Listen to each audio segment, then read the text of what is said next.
Okay. No. What the frick? Why am I having problems all of a sudden?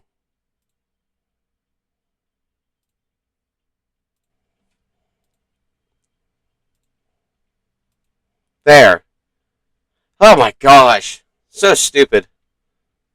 I don't know why we were having problems there. Alright.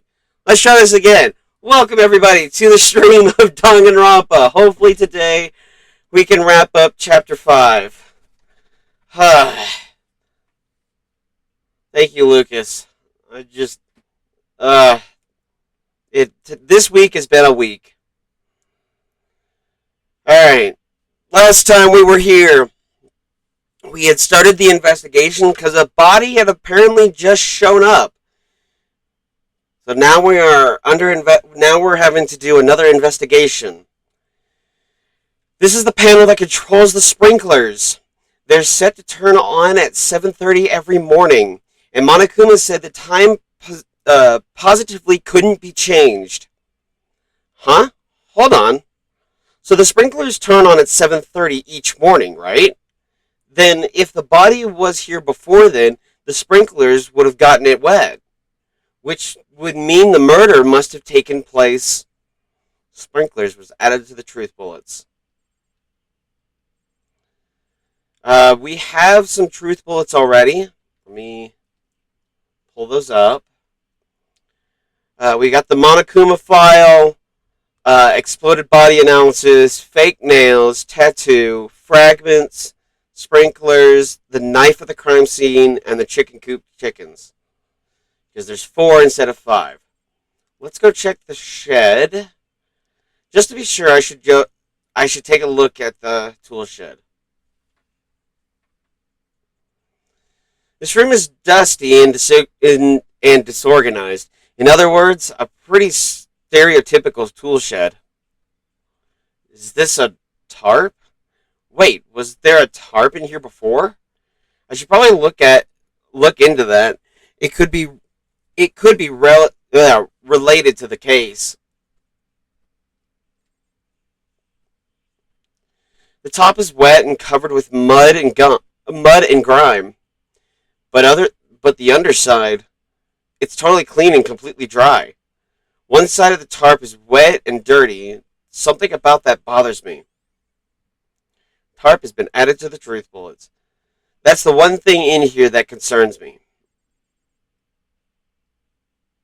Okay, I guess we're leaving.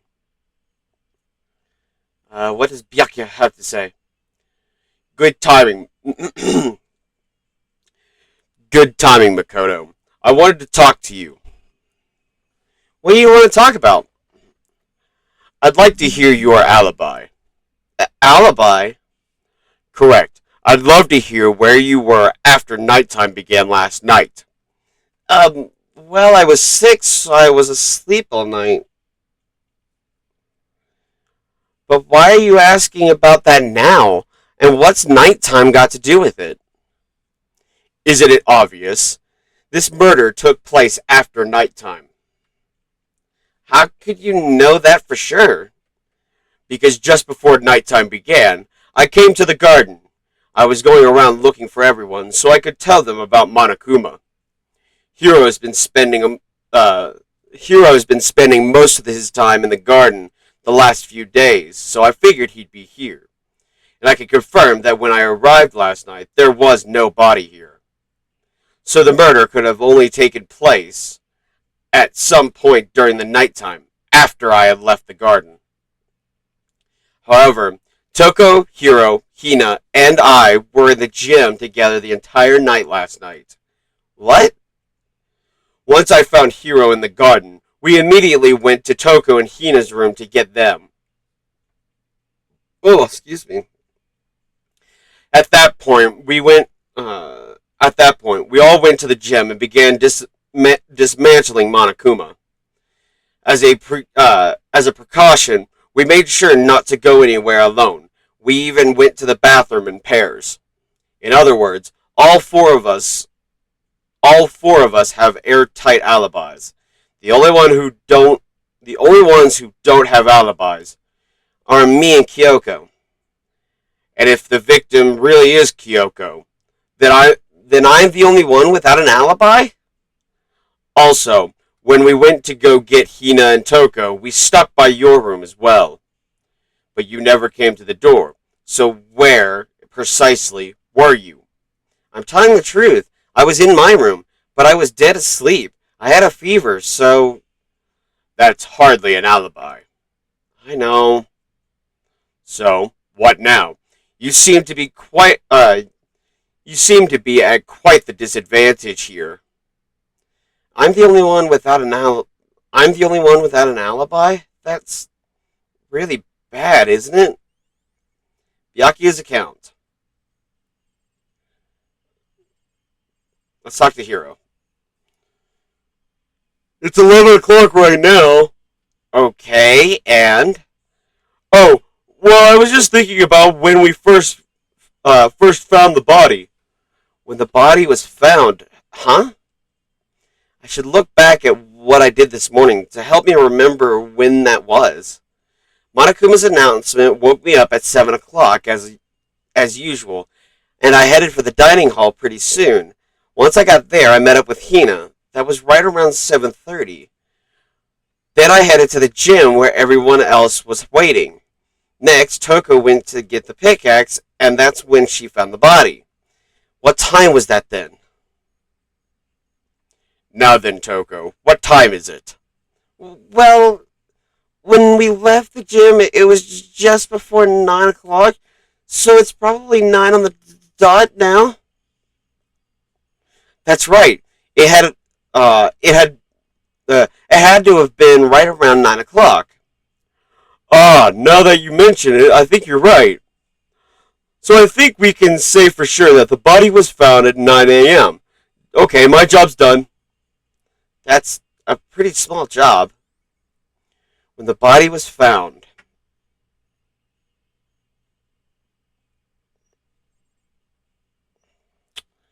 Okay, what about Toko? What does she have to say? So why does that body oh no, excuse me. So who does that body belong to? Whoever it is, I'm not gonna look. I don't want to faint anymore. Okay. Listen, Makoto, do you remember how the body looked, before it blew up? If I remember right, it was wearing some kind of mask and a big white coat. Also, there was a knife sticking out of the stomach, and the area around it was stained with blood. Apparently, the wound had stopped bleeding, but the blood on the body was still wet. Byakuya had told us not to touch it to avoid getting all bloody. But for how much blood there was on the body, I didn't see any on the ground around it. Wow, thanks! That was a big help. Now that you explained it, I totally remember how I looked. Well, having to talk about it like that helped me remember it a lot better too. So thank you too. Body before the explosion. I think I've checked everything I need to do in this area, but I'm not done yet. There are other areas I need to check, specifically that fragment I found before. There's somewhere I need to go in order to confirm my suspicions. And I still need to find out more about Kyoko. Is that corpse really Kyoko? If that's true, was that also Kyoko who attacked me last night? If I could find out more about her, maybe I can answer that question. Kyoko was never the kind of person to talk about herself all that much. Maybe if I can get into her room, I'll be able to find out more. But the key to her room... I will simply limit your options. I can't allow you to engage in any further suspicious activity. Limit my options? Give me your room. Give me the key to your room. I don't have a choice. I have to see if he'll let me borrow her room key. All right, Byakuya. Hey, Byakuya? If you do come up with an alibi, I'd be happy to hear it I'd be happy to hear it later at the class trial. Oh, no, that's not what I'm about. That's not the. It's not about that. You have the key to Kyoko's room, right? I was hoping I could borrow it. I'm afraid I can't let. I can't. I'm afraid I can't take that risk. You're the prime suspect, after all. Of course, if I were to go with you, that would be a different story. Then, will you go with me? Sorry, I have my own agenda to take care of. Find me again later and we'll see. Depending on my mood, I may go with you. Or I may not. Come back later, huh? Okay, then that means I should go around. Okay, then in the meantime, I should go look around somewhere else. Maybe I should check out that one area. So now we want to go. We want to go downstairs.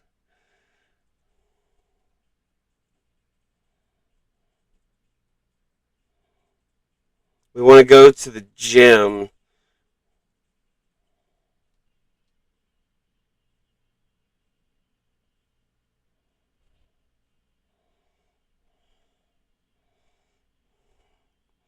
I got a question for you guys. What is a game you'd want me to play when we're finished with this one? I've got a few games in mind that we could try, but I want to get your guys' opinions as to what to play after we're done with this one.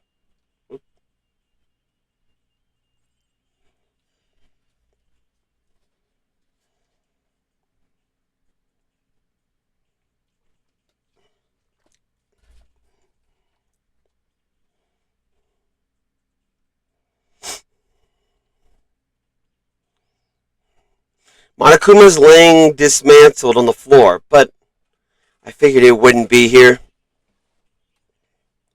I just found something. What is it? It's what? A bomb. There's one installed into every Monokuma robot, I'm sure.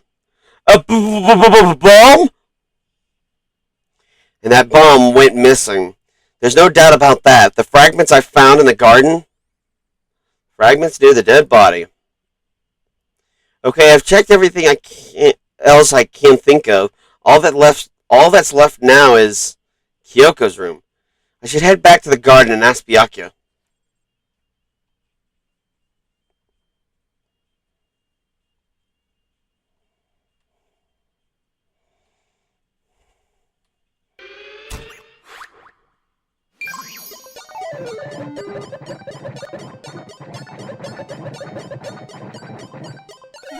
There we go. Oop, there we go.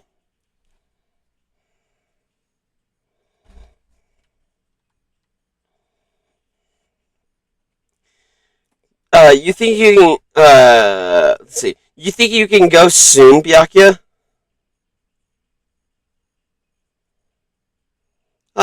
Thank you. You wanted to check out Kyoko's room, right? Very well. Let's go. I'm glad you enjoy the content. Wait for me!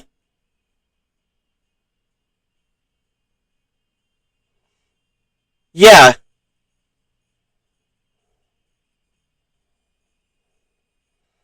Alright, I'll do that when we go on break, buddy. Byakuya walked off without another second glance, and I hurried after him on our way to the dorms.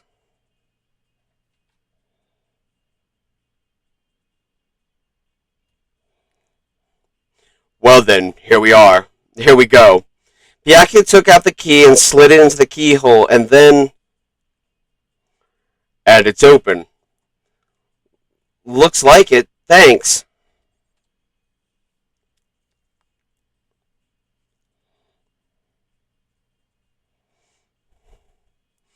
So, this is Kyoko's room. There's something on the table. It's a wooden block decoration? What's that? What purpose does it serve? I think it's probably a key. The lockers that the lockers at those really traditional public bathhouses use them for their lockers. I wouldn't know. I've never gone to a public bathhouse. That doesn't really surprise me. It's hard to picture Byakuya doing something like that. But if it is a key, I think I might know what it unlocks. Really? What? Unless I'm mistaken, I'm pretty sure I saw something in the dojo that this might go to. The dojo? What black key? You wanted to come here, right? So what is it you're looking for? Nothing in particular. I just thought we might find some kind of clue here. A clue that might help us understand Kyoko. You can't be serious. That's why you made me. That's why you made me take time out of my search to come here. Sorry. Regardless, if you plan on poking around at random, you're doomed no matter how much time you take. Surely you have something more concrete, something to give us some sort of direction here. More concrete? Oh, I know. Earlier, Kyoko gave me something. Huh? What's this? Consider it a symbol of my determination. Don't open it yet. Only open it if something ever happens to me. I'm sure I have it here somewhere. Found it. Oh goodness, excuse me.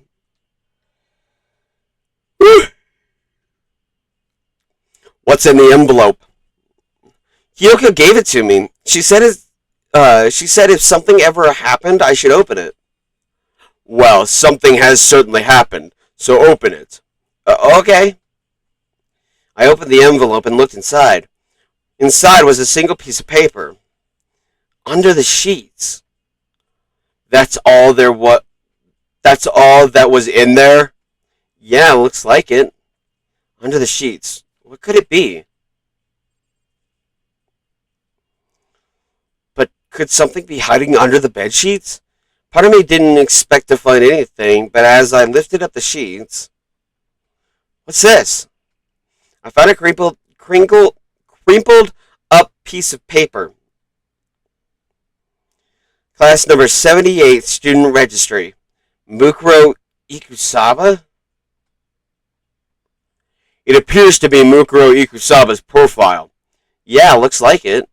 That's probably the other thing Kyoko stole when she snuck into the headmaster's room, along with the key. God, you're so annoying! Fine, I'll tell you. It was a key and boop! That's it! This must be the blank that Monokuma was talking about. Kyoko said a death without meaning was unappealing. Kyoko said a death without meaning was unappealing, and that is what she left behind. I don't have time for your sentimental indulgence. Hurry up and finish your search. Okay. I made an effort to pull myself together, then looked down at the profile sheet. Name, Mukuro Ikusaba. Sex, female. The ultimate soldier. Although small for her age, she was a military specialist trained in every weapon type imaginable. She showed an interest in the military from childhood and soon found herself completely absorbed in it. In elementary school, she won a survival game tournament and began writing for military magazines. Just before entering middle school, while she and her family were on vacation in Europe, she disappeared. The story of a young Japanese girl being kidnapped quickly took over Japanese media outlets.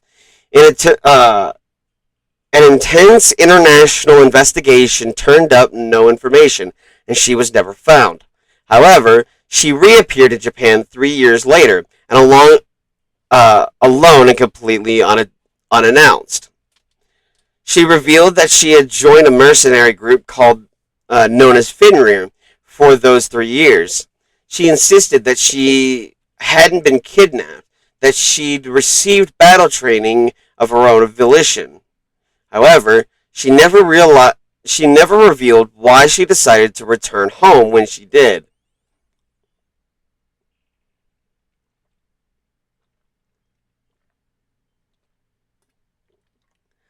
The Ultimate Soldier, a mercenary group. This doesn't feel real. The world I grew up in, like a completely different dimension. It's like one's nonfiction. Wait, it's like one's nonfiction and the other's sci-fi. There's no way to even compare the two. That's how different this is. That was how I saw things as just an ordinary person. But then I never imagined I would hear the name Fenrir in a place like this. Huh? You recognize it? The Fenrir Mercenary Corps. It's a collection of battle-crazed warmongers. But they do have their uses, and they always get the job done. That's worth remembering. This is all part of a world totally removed from the one I live in. I have to say, I'm intrigued. Every rumor I've heard says that Fenrir. Every rumor I've heard says that Fenrir has already. Whoa! I feel like our hero has become a bit player, and a bit player is becoming our hero.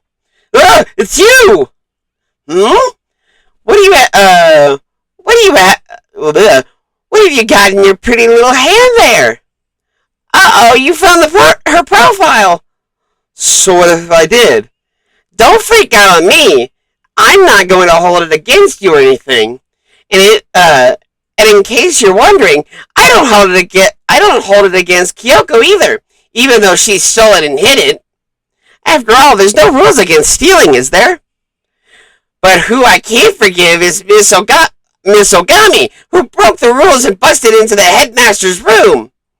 Maybe I'll drag her corpse out here and slice it up and devour it. Bears are omnivores, you know.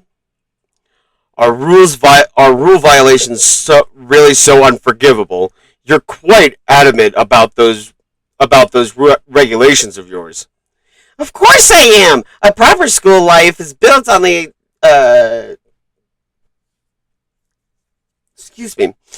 A proper school life is built on the dedication to organization and order. Which is why even I, as the school headmaster, have to follow the regulations myself. Oh, so you're saying you have to follow your own rules as well? Absolutely. I can't have you complaining about how unfair it all is, now can I? In fact, on the subject of fairness, would you like to know something interesting? Interesting? It's about the one writing all the rules. They're actually one of the participants in this little killing game.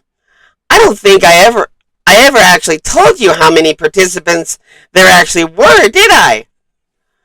I was thinking I should probably clarify that. When you all first got together in the main hall way back when, there were 15 people there, right? I think that first meeting. Okay, hang on.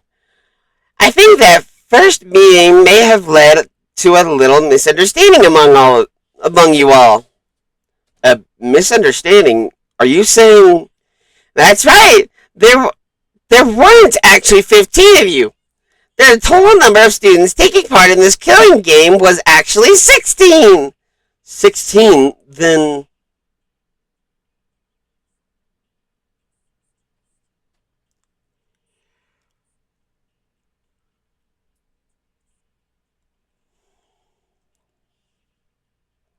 The 16th student, Mukuro Ikusaba, she's part of this school life? So the one making all the regulations is... Why? Excuse me. Did you say something? Why are you telling us this? Oh, well, because, like I told you, this killing game is desperately popular. You wouldn't believe the ratings.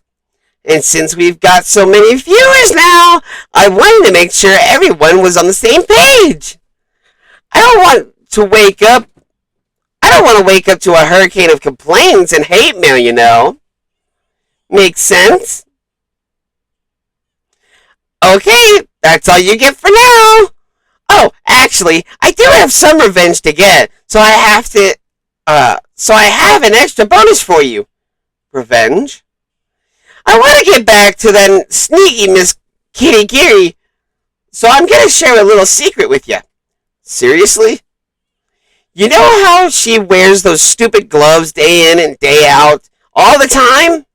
Well, don't tell anyone I told you, but she wears them to cover a bunch of hideous scars that she doesn't want anyone to see. What? Okay, now that's all you get. Monokuma's account. Kyoko wears those gloves to cover up a bunch of scars. Wait, so on the back of her hand, the tattoo. Wait, but no. Monokuma specifically said they were scars, right? And that's why Kyoko wears those gloves, to hide the scars. Which means those fake nails on the corpse. Are you thinking about Kyoko again? Huh? Forget about her. What matters right now is uncovering Monokuma's trap. His trap? God must really hate that. God must really hate. Oh my God. God must have really hated you to make you so dull. Don't you remember what Monokuma just told us? He said that there were 16 students, right? Which means Mukuro was a student here. Obviously, Monokuma was trying to tell us that Mukuro is the one creating the rules to this game. But why would he tell us that, and why now? He said he wanted to make things clear so there wouldn't be any complaints later.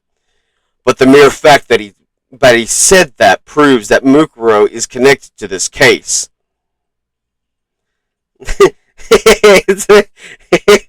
English is hard, yes, because it doesn't help that I've also got dyslexia and just have always struggled with reading. So yes, you will hear me stutter a lot. And if you want more content like that, go to my YouTube channel. There's more of it there. Because right now on the YouTube channel, we're doing Wind Waker one week and Danganronpa another. So, yeah. That's why Monokuma revealed the existence of a 16th student. He needs to make our investigation fair. Mukuro is related to the case? Perhaps she's the one who killed Kyoko. What? That would explain why we would have to have a class trial, wouldn't it? If she's a student and she killed someone, that would make her part of the school killing game. Mukuro is the killer? She killed Kyoko? Anyone should be able to come to that conclusion, don't you think? In fact, that's exactly what I thought when the investigation first began. But based on what Monokuma just told us, I've changed my mind. Mukuro Ikusaba isn't the culprit. Huh? What makes you say that?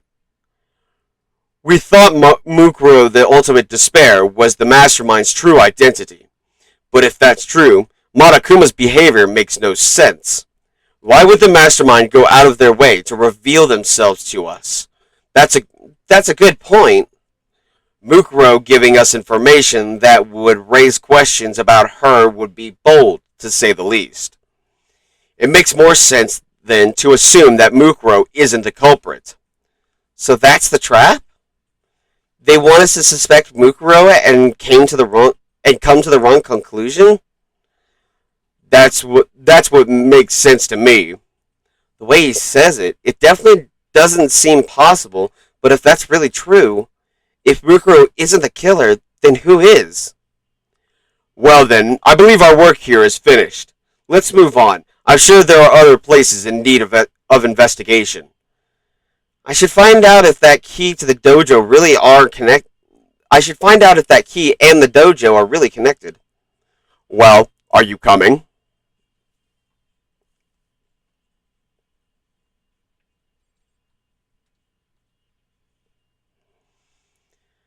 There are wooden lockers here. They use wooden block keys, just like at those super traditional public bathhouses. It looks like the key we found in Kyoko's room really does go to one of these lockers. Makoto, do you see the locker furthest to the right? That's the only one that doesn't have a key in it at the moment. You understand what that means, right? I should probably use the key to find out what find out find I should probably use the key we found on that locker, right? Well, just try it. Okay. I took out the wooden block key and inserted it into the locker's metal lock, and the locker eagerly accepted the key, and it opened. There are arrows in here, and it looks like 10 arrows in total. They took it looked bleh, They look like they're made of titanium, which means they're quite strong despite how thin they are. Of course, without a bow, they're nothing but strong little sticks. Strong sticks. Titanium arrows. Oh, there's something else. There's something else inside the locker. It's a wadded up ball of duct tape. I wonder what this was used for. Is that a blood stain? If it is, that means it must seriously be related to the case. It must surely be related to the case. This duct tape is related to the case somehow, but how could it possibly be involved? Bloody duct tape. I think that's all the locker has to offer for now. Is something wrong? It's very odd, don't you think? The locker was hiding items that were clearly related to the case. But how did the key to the locker wind up in the victim's room? Or perhaps Byakuya? Forget it. Come on, we need to continue to the next location. Huh? What next location? There's still something we need to look into. We need to do more research on Fenrir. Fenrir? You mean the mercenary group that Mukuro was a part of? But how are we supposed to find out about that? Isn't it obvious? Where in the school would you go to do research on something? Research? Are you talking about the archive? That's right. The archive has all kinds of info that the general public doesn't have access to. We only have so much time before the trial begins. Let's hurry.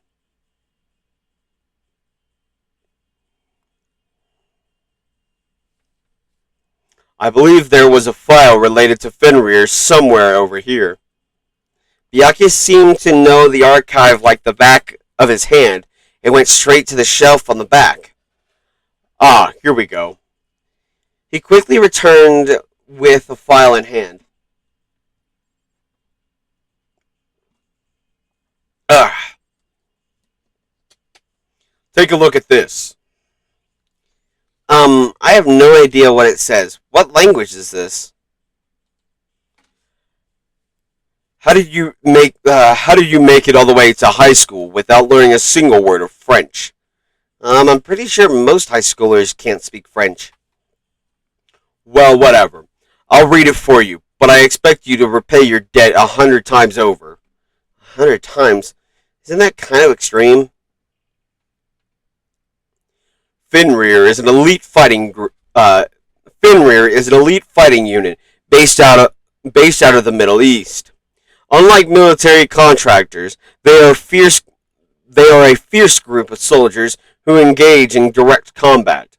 They claim that a single member is equivalent to an entire company of regular soldiers. Just like Fenrir, the Wolf of Ragnarok, Their mere presence is enough to strike fear into any enemy. They have been involved in countless military battles and operations, most of which are highly classified. However, some time ago, they completely ceased all activity. At, at present, their continued existence cannot be confirmed. There are unconfirmed reports that the key members of the group were all neutralized. Rumors indicate that they were killed to keep them from revealing the many state secrets they acquired. Some, however, believe there was mounting internal. Oh, excuse me. Believe there was mounting internal tension within the group, and they simply imploded. What is it? This all sounds like some kind of alternate reality. Well, isn't it? This is our reality. This is our reality. The only reality. These people are part of our world. Their battlefields aren't much different from our lives here. An unpredictable, unimaginable world. That's what makes it all so exciting. Exciting definitely isn't the word I would use. So did anything jump out at you? This may be your last opportunity to learn about Fenrir. Now that you mention it, the report said something about where the name Fenrir comes from, right? That's right. That's right. It said Fenrir is the Wolf of Ragnarok. Speaking of which, would you like to know something interesting related to that? To show that they're a member of the team, each soldier that joins the squad would get a tattoo representing Fenrir somewhere on their body. What? They got a tattoo of Fenrir? Could that mean Mukuro Ikusaba's profile has been updated? Oh, right. I forgot how quickly we move into the trial. Well, dang.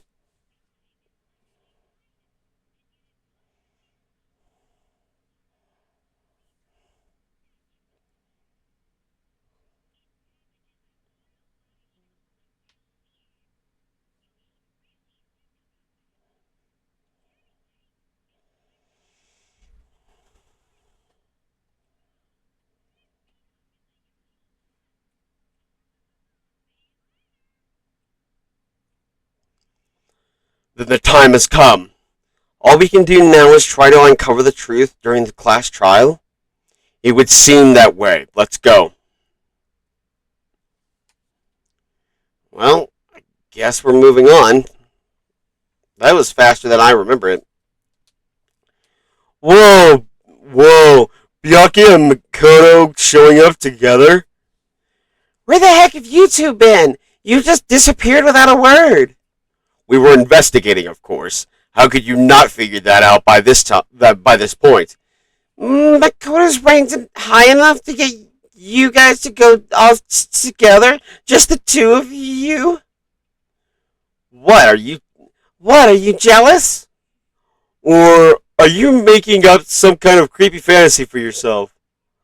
Stop talking. Stop talking and brace yourselves. He'll be here any second. Any second? He could show up at any time. When I imagined what was about to happen, I immediately tensed up and prepared myself. But we stood there for 5 full minutes, waiting for something weird to happen. And then 5 minutes became 10. What's going on here? Why hasn't Monokuma shown up yet? Maybe he died again. What should we do? Should we keep waiting here or what? Jesus! No! Did I scare you? I demand an explanation. Why did you waste my time and make me wait like that? What? I made you wait? You've got it all backwards. You're the ones making me wait. Huh?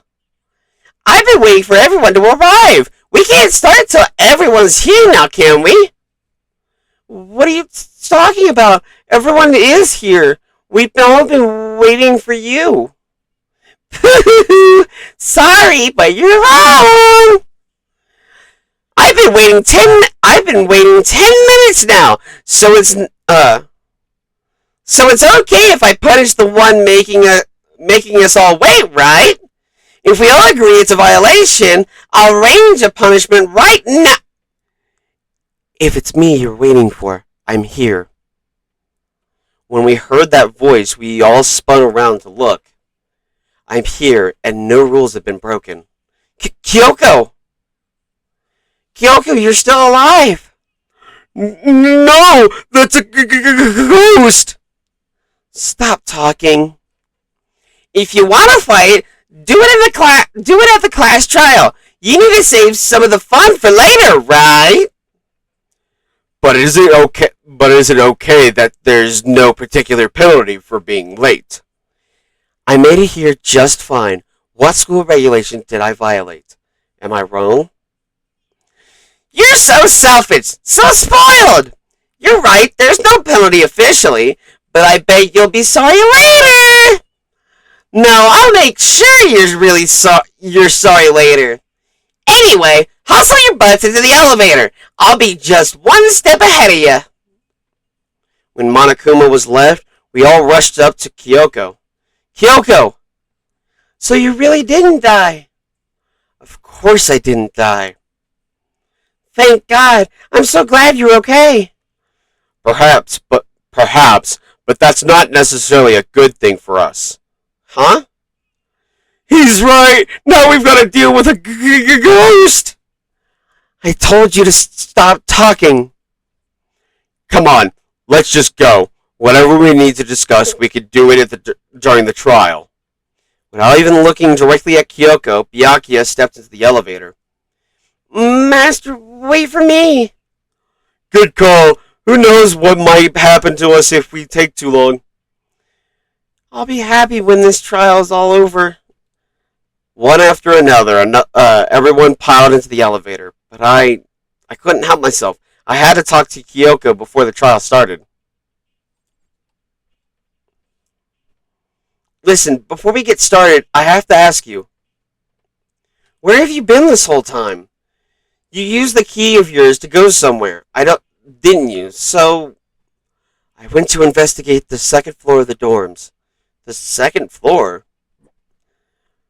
There aren't any monitors or cameras there, so I was able to avoid Monokuma completely. Of course, I also missed his announcement because of that. I had no idea a body had been discovered. Then, when did you find out? Just now. I finished my search and came back down, just in time to hear the class trial announcement. I took some time to go over the crime scene first. I couldn't go to trial completely uninformed, can I? So that's why you were late. I'm sorry I kept you all waiting.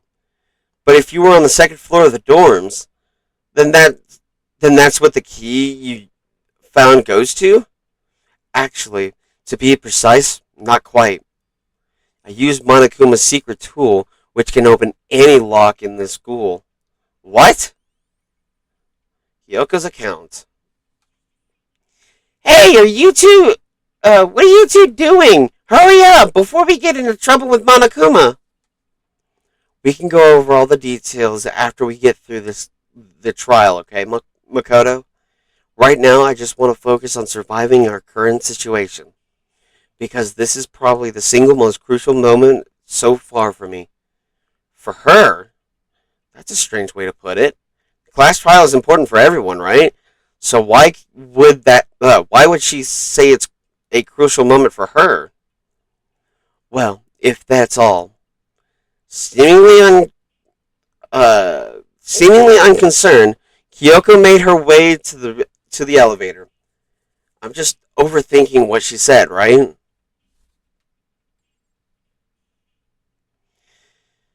Being the last one left, I stepped into the elevator.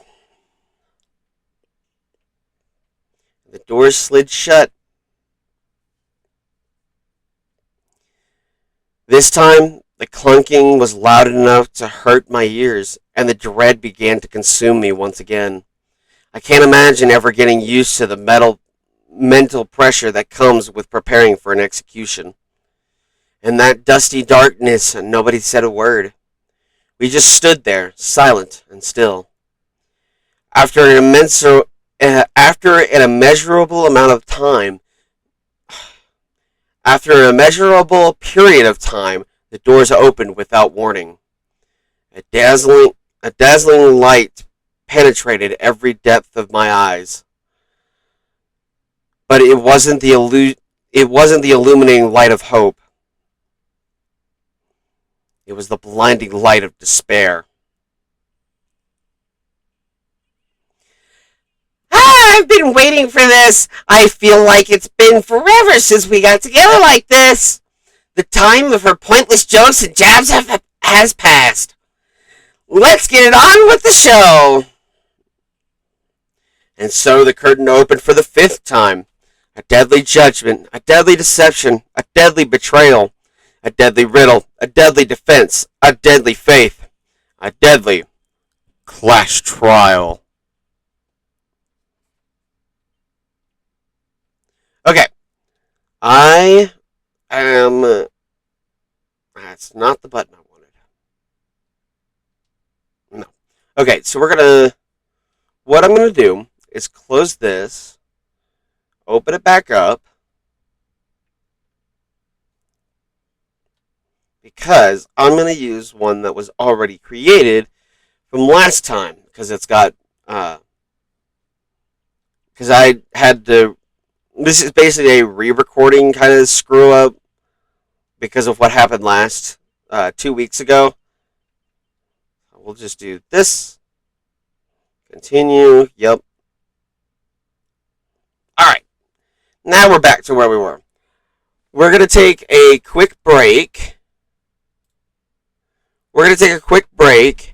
And we will be back to do the trial, the fifth trial of Danganronpa. Let me set some stuff up really quickly too.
Alrighty.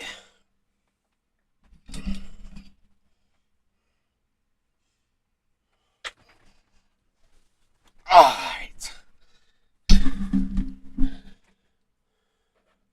Alright. Let's get going. Let's set the skills.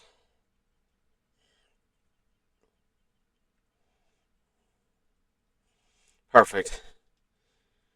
Alright. Let's go over our truth bullets one more time. We have the Monokuma file number 5. Due to the explosion, the victim's body is unknown. They were, however, dead before the blast. The victim had been stabbed a single time with a knife, which went completely through the body. Exploded body analysis. The explosion has burnt the upper half of the body beyond recognition. The upper half of the body remained on fire and had to be extinguished. Because of this, the upper half was soaking wet, while the bottom half remained dry. Fake nails. The body was wearing notably long fake nails. Tattoo on the right hand. The body had a tattoo of a dog on the back of the right hand. Fragments near the dead body. There were bits of charred debris near the body. It should be noted that the bomb, which had been removed from Monokuma in the gym, had disappeared. Sprinklers. The sprinklers were programmed to come on every morning at 7:30, and this time is impossible to change. As such, it can be assumed that if the body had been in the garden before 7:30, it would have gotten wet. When the body was found, 7 a.m., Makoto wakes to the morning announcement. 7:30 a.m., Makoto and Aoi arrive in the dining hall. 7:30 to 9 a.m., Makoto meets the others in the gym, and together they head to the headmaster's room. 9 a.m., Toko was told to find the pickaxe in the garden, where she discovered the body. Knife of the crime scene. The knife found near the body was the same knife that was used to stab it before the explosion. Scooch a little closer. There we go. It is also the same knife that Toko had given to Makoto before It is also the same knife that Toko gave to Makoto for safekeeping, and the knife the masked assailant was holding when they attacked Makoto. Tarp. The tarp was hidden among the other items in the tool shed. One side was wet and filthy and with mud and grime. The other side was completely clean and dry. Chicken coop chickens. The number of chickens in the chicken coop had decreased from 5 to 4. Yasuhiro claims that there were without a doubt 5 chickens just before nighttime last night, and yet Byakuya's account. Byakuya stated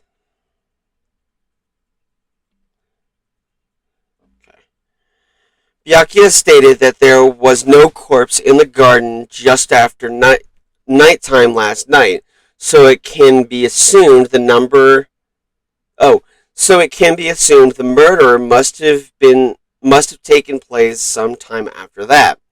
Byakuya also said that he, Yasuhiro, Toko, and Aoi were in the gym the entire night, and none of them were alone at any point.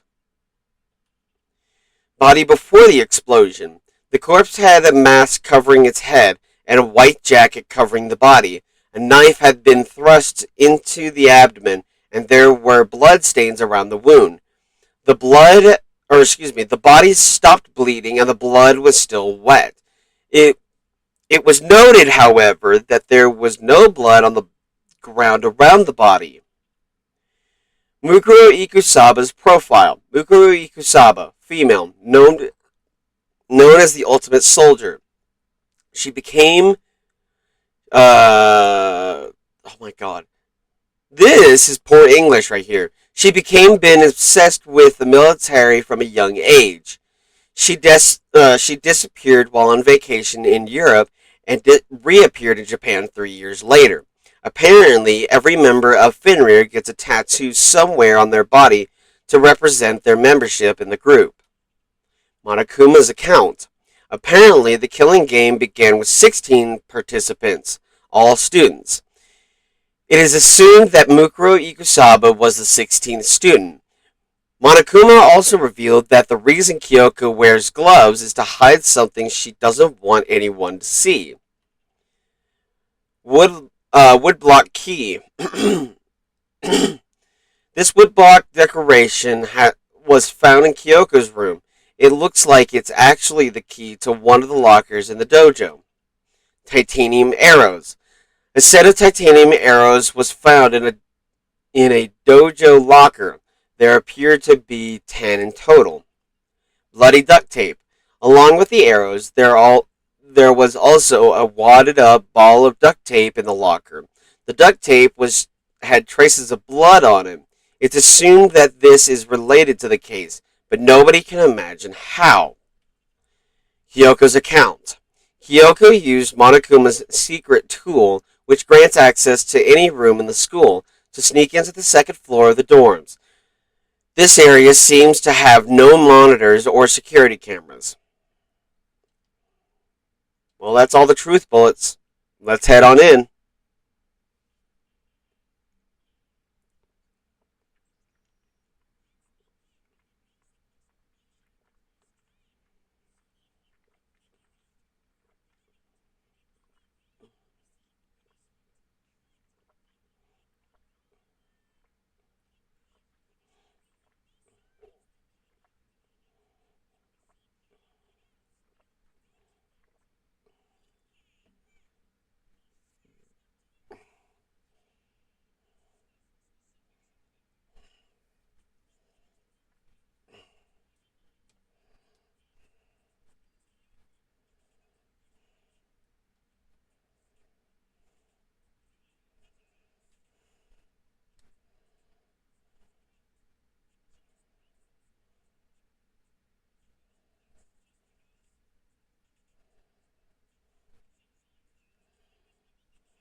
What?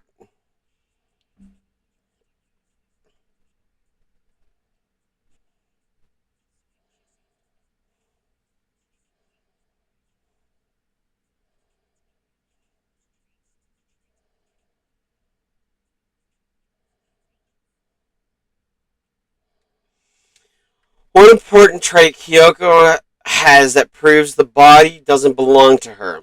It's her gloves.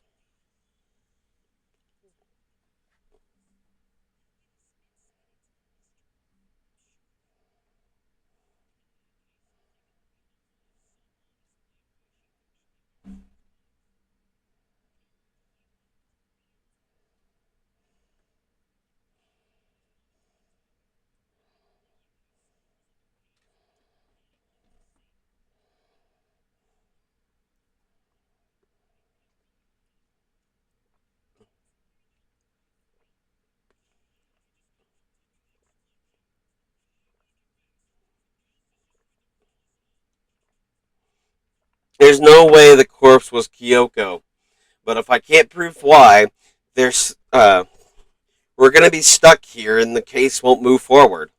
So I don't have any choice but to.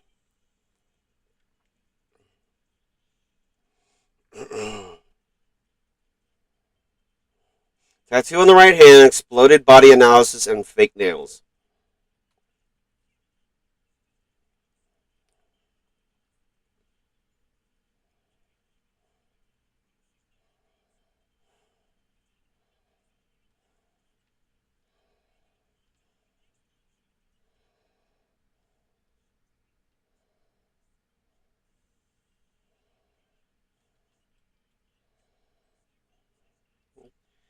Gosh dang it. No kidding. I know that body isn't Kyoko's, and I know I can prove it.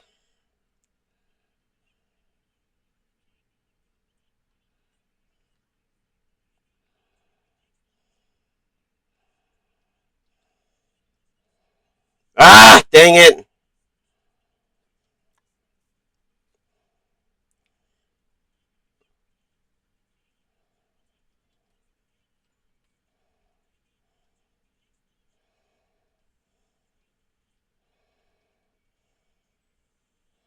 Oh no. Frick. This is stupid. This is dumb. I know.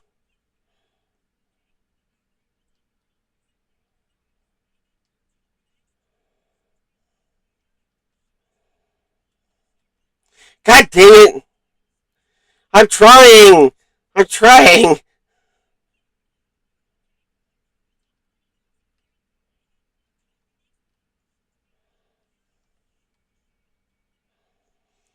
Get out of here. Freaking finally.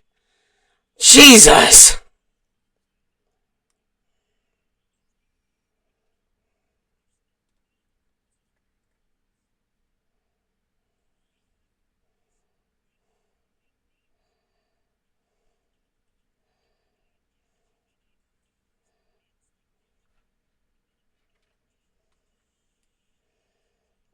Hang on. There we go.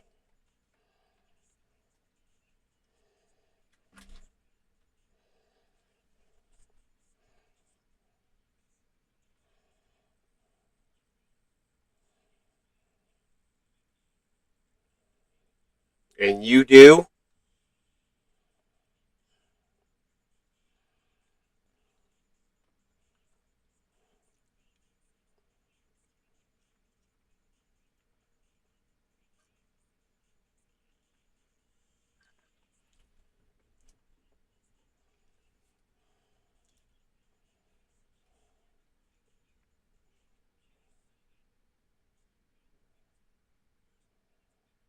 That's what we were trying to do before. Never mind.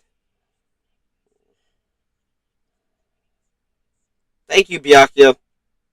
Before anything, we have to identify the victim. Everything starts from there.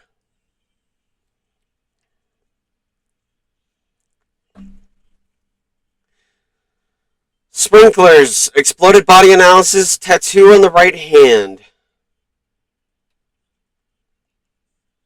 Oh my god.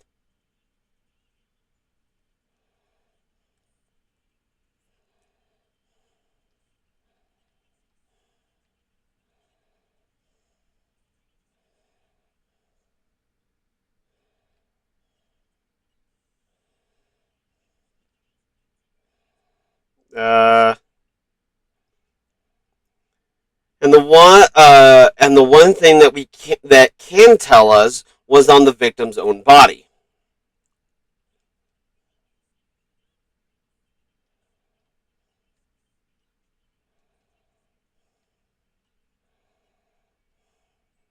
Yeah, we can. There we go.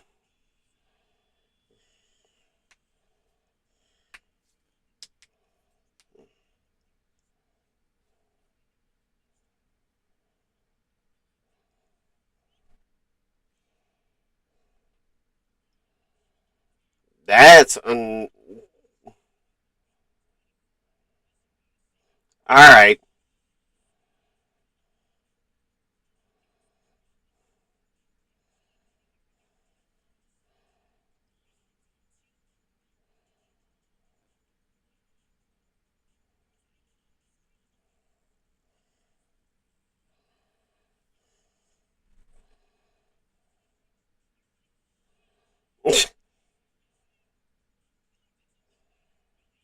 They can.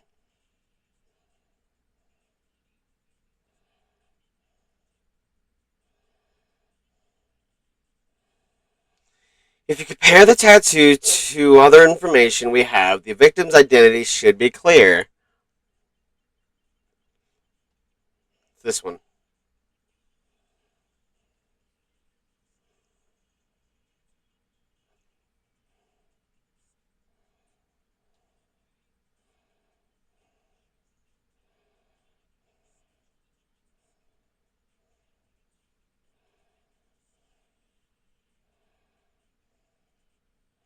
The image that represents Fenrir is.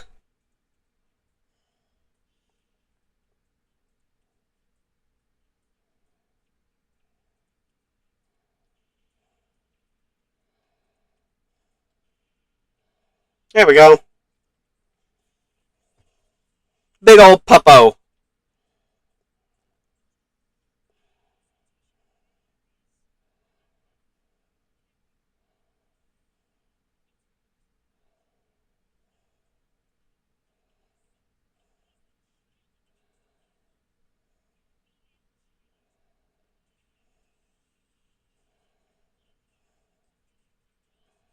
Yeah.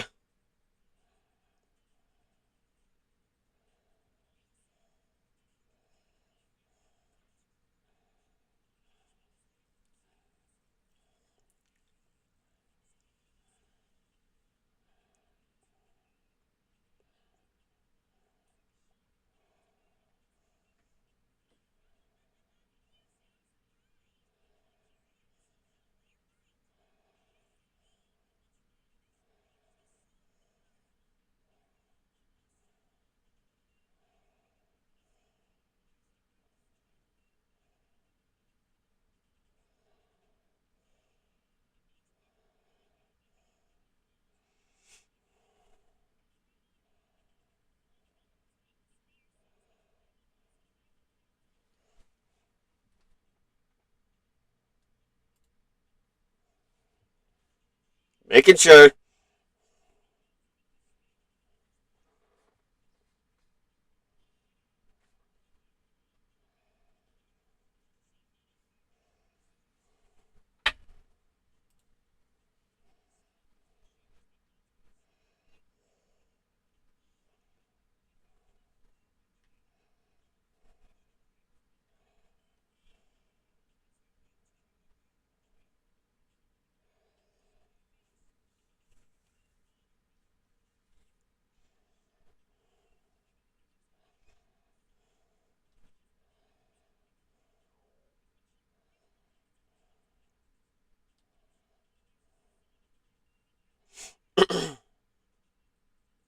Not necessarily.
Not necessarily.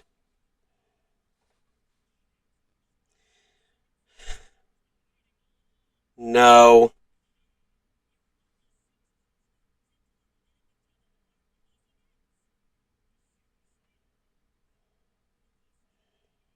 Again, not necessarily.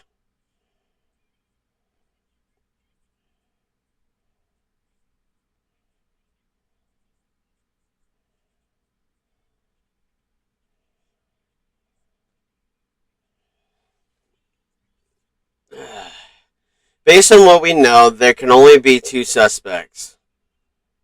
Mukuro, the headmaster.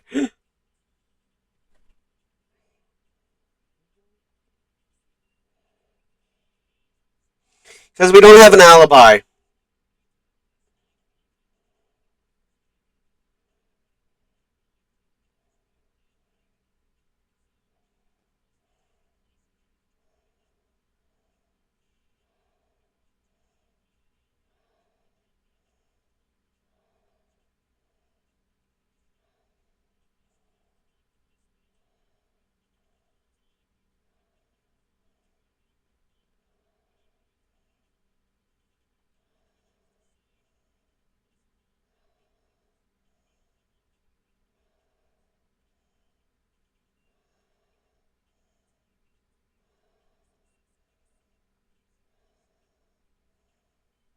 So the only suspects now are me and Kyoko. Damn it! I can't let this stand. Somehow I have to clear my name.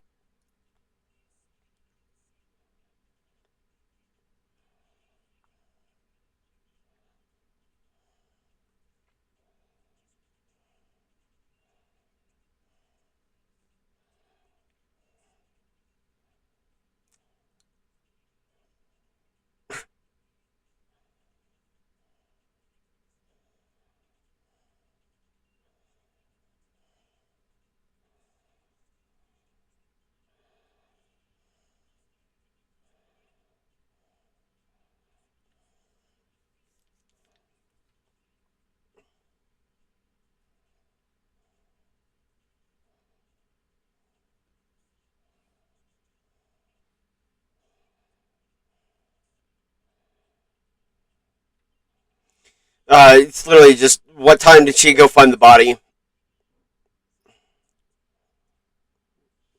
Oh, oops. Now then, Toko, what time is it?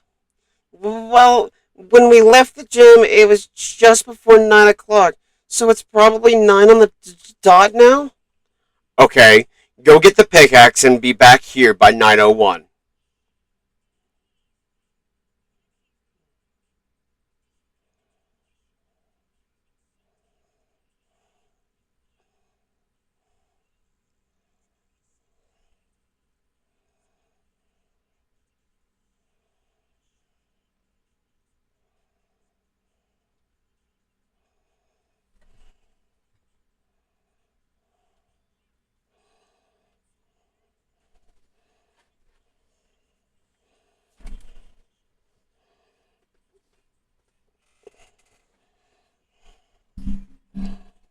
Yeah, the murder happened between 10 p.m. and 9 a.m., and I don't have an alibi from 10 p.m. till 7:30 a.m.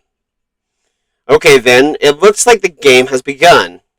If I can't provide an alibi for that period, then I just have to prove the murder didn't happen during the time I don't have an alibi. To do that, I have to make it clear when the body ended up in the garden.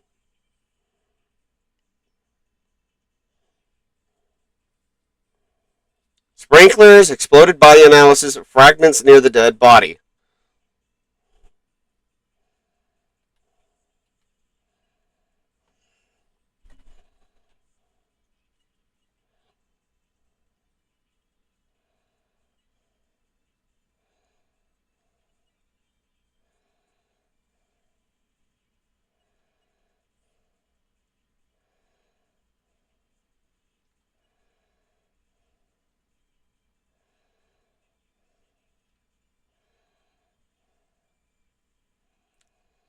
There's something that happens in the garden at the same time every morning.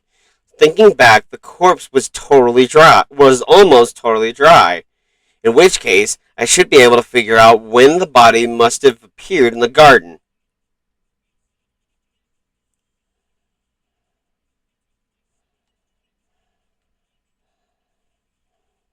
There we go.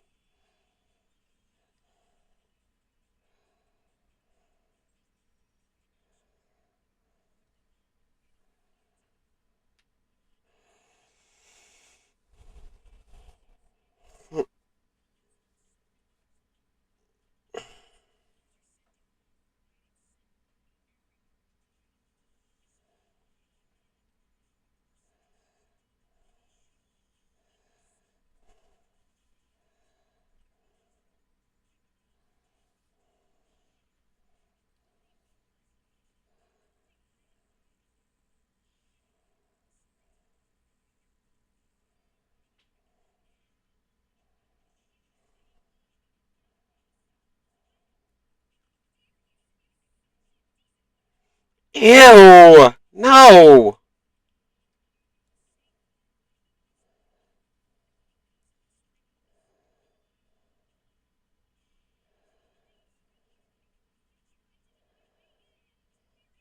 This is pointless.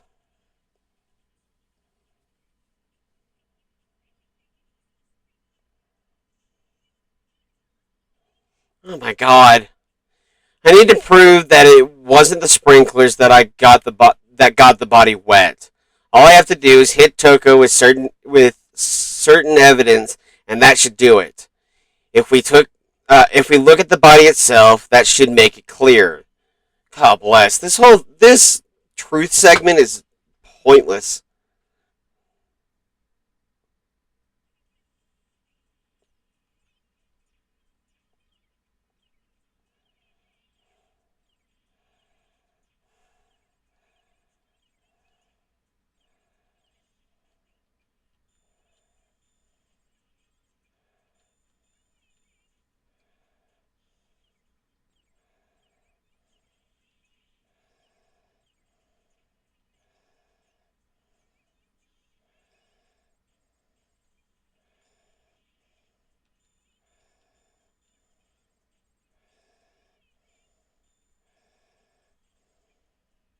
God bless.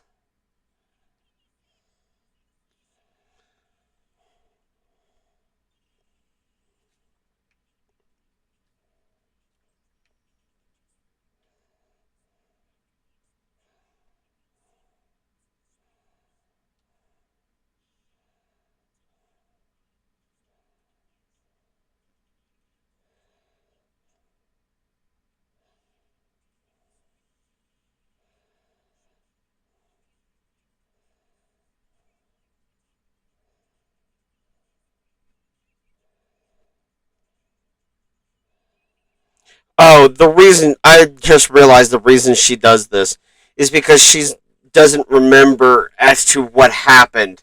Right. No kidding.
Hyoko's the only one without an alibi, which means that Mukuro's killer is. No, I refuse to believe it. Kyoko murdered someone? That's.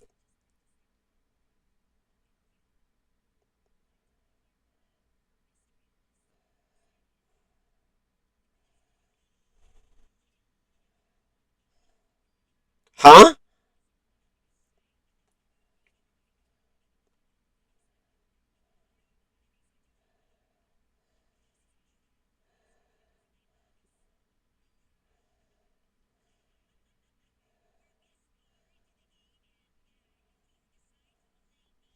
Who said they're blaming you, Monokuma?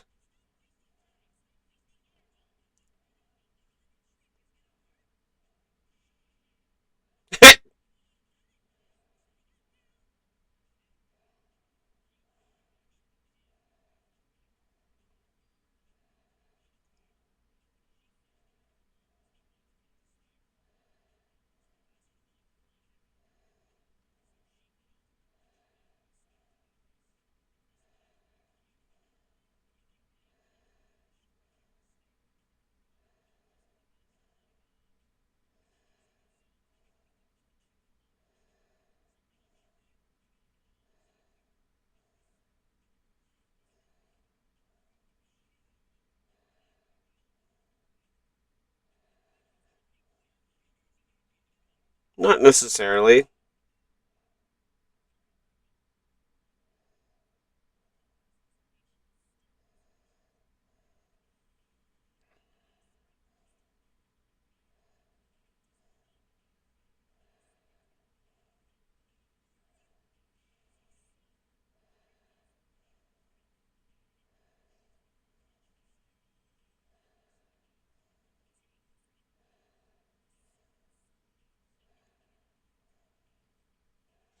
A certain something at the scene that was used to cover the body. Could it have been the tarp?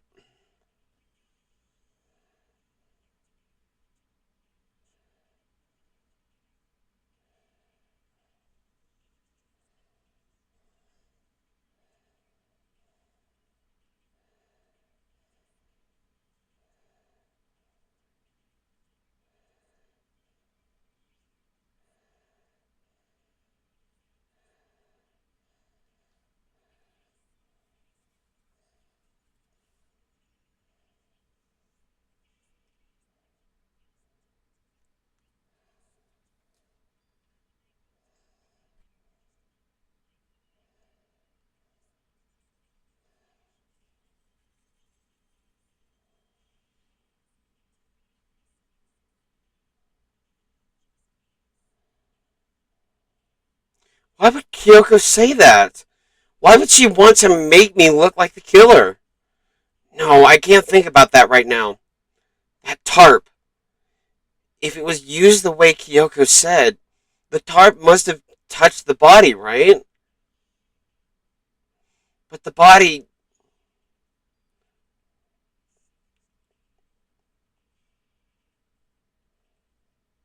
I, I can't worry about Kyoko's motives. If I don't do something, everyone's going to think I'm the killer. I have to refuse what Kyoko said. Refute, excuse me. Before the body, the body before the explosion, exploded body analysis,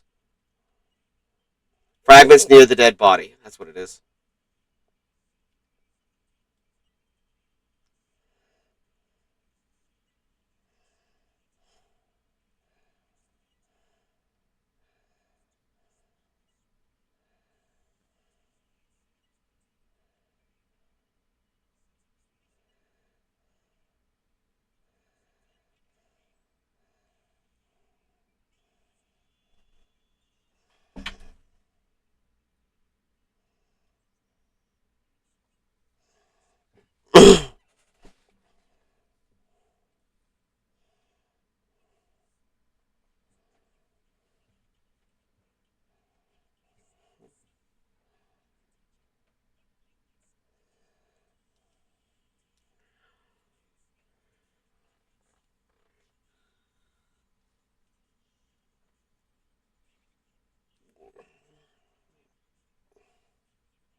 Huh? The blood was camouflage?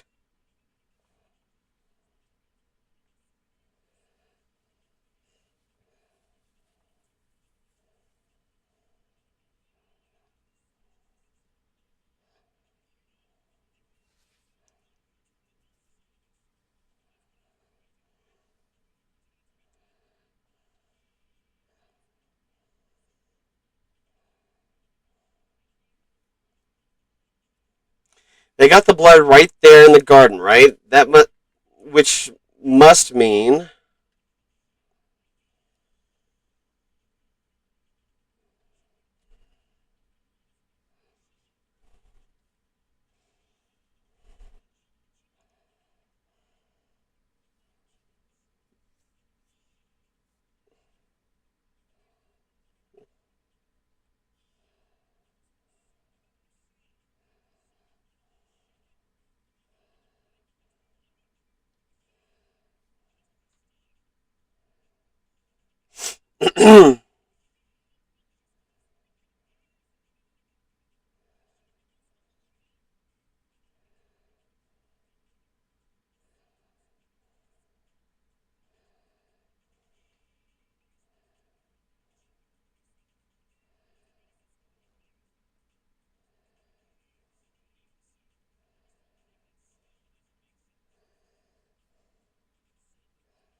What the?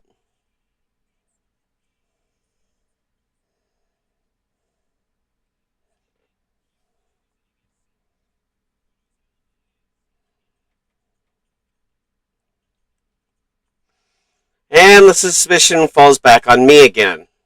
But why? Why is Kyoko trying to entrap me? I don't understand. Disguised dead body.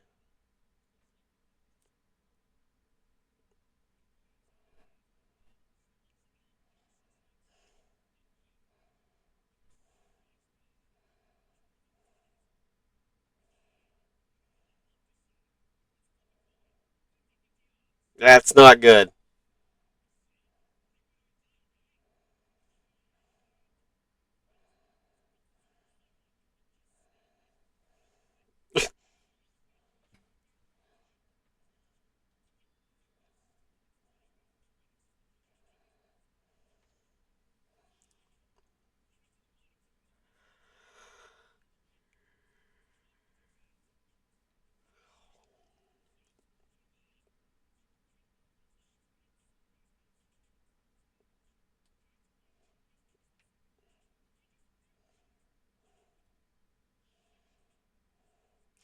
Listen, more important, now that we have the knife, what are we gonna do with it? We can't let Toko keep it, that's for sure. We don't know what she might do. I don't want it anyway. Hmm. So what to do? Why don't you hang on to it, Makoto? Huh? Me?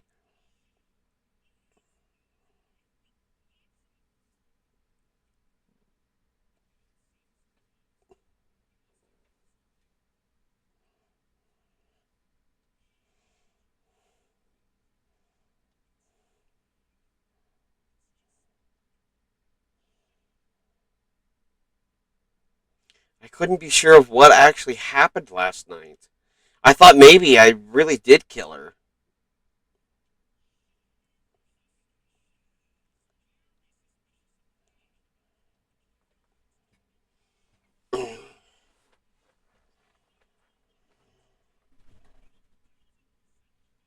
Okay. Considering everything up until now, I should be able to make it clear. I have to prove that I didn't murder anyone. I'm not the killer.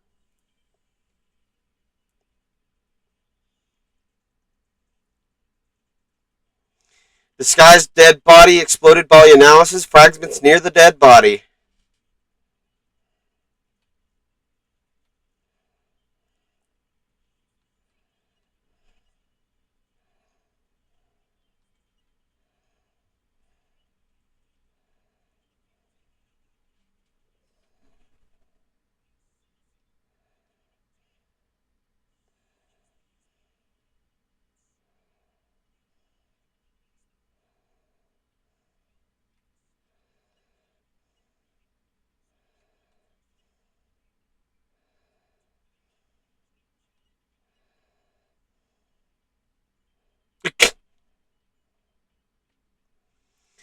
We've already established that the coat was put on the body after the tarp was removed, which means that the knife was thrust through the coat into the body.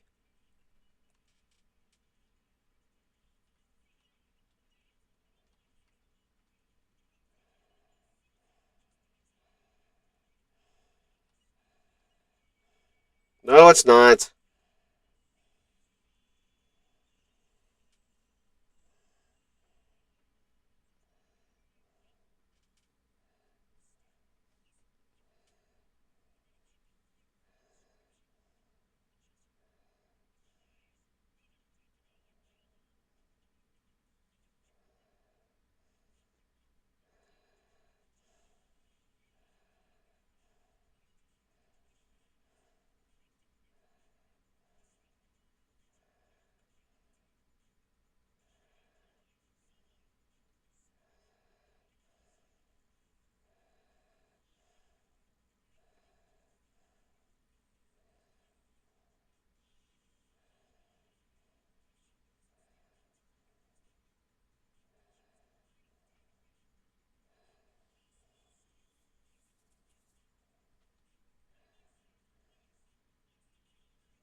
The victim was stabbed twice at the same point? No, there's no way that's possible. The exact condition of the body was written down for everyone to see.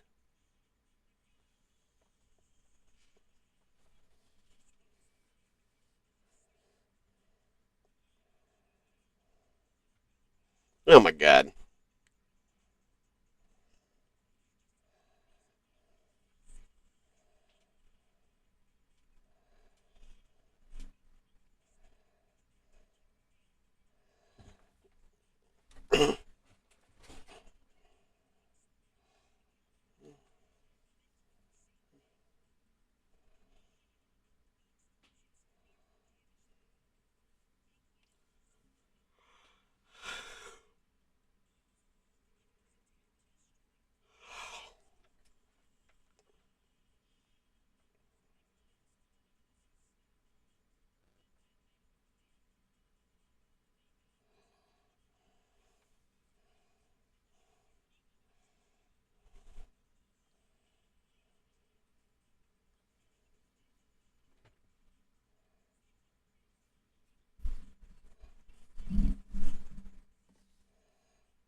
It,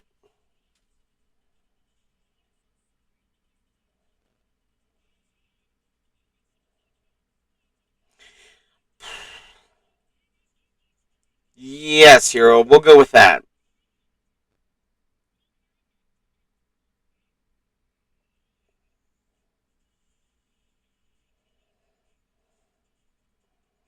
There's only one explosion I can think of for explanation for that kind of explosion. Fragments near the dead body.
We need to determine what ultimately killed the victim.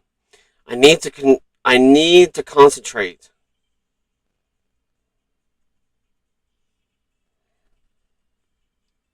Monokuma file number 5.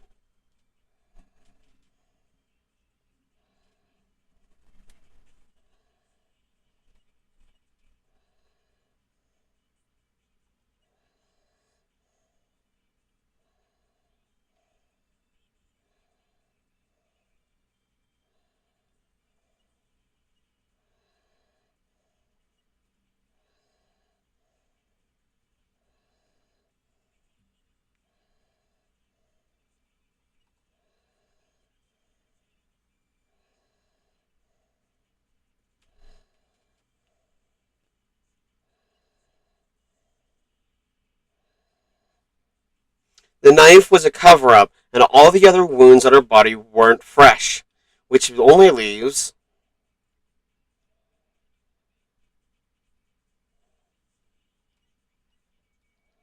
Actually, kinda has.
It's cute that you're trying.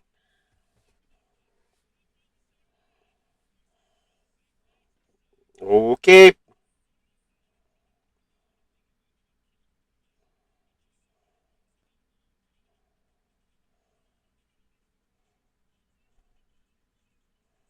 Yeah.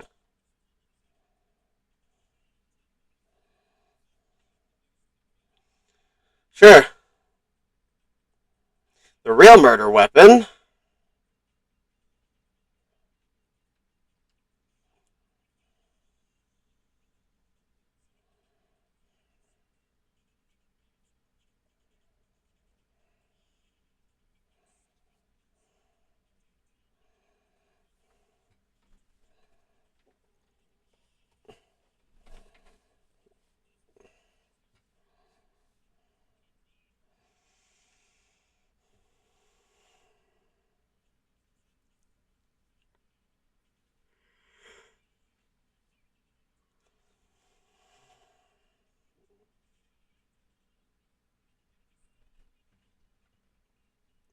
I don't blame Hina for doubting it because there's more than one. The because there's more than. Oh my god. Because there's more. There's one more thing about that weapon. God bless. One more secret.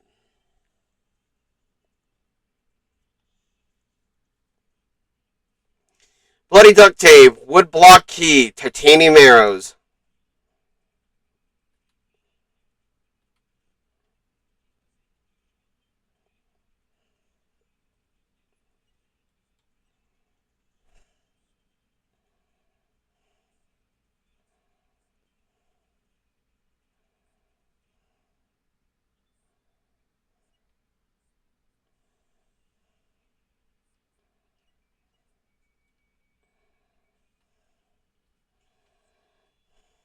Not if it's wrapped in duct tape.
Here's the thing. This is unfortunately an obvious setup, even to like a novice's eyes. It's like, why would someone as highly performing as Kyoko leave obvious traps in some place that would lead it to her?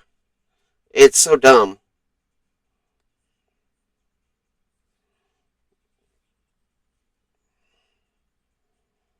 Kinda.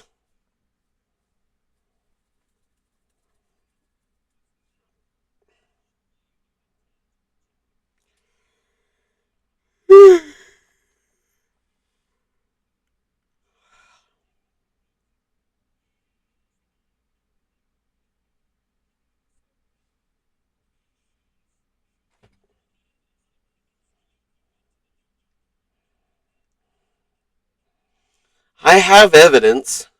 Evidence that Kyoko went to the dojo. It must be connected to the dojo locker.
she was protecting me, then does that mean she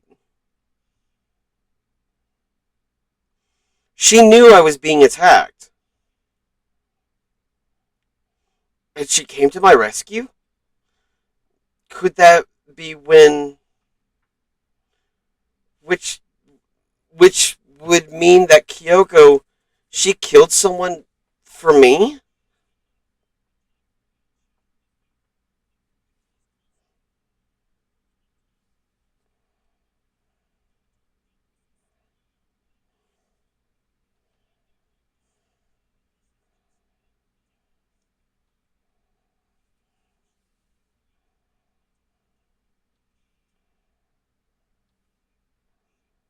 Mm-hmm.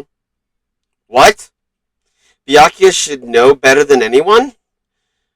What does that mean?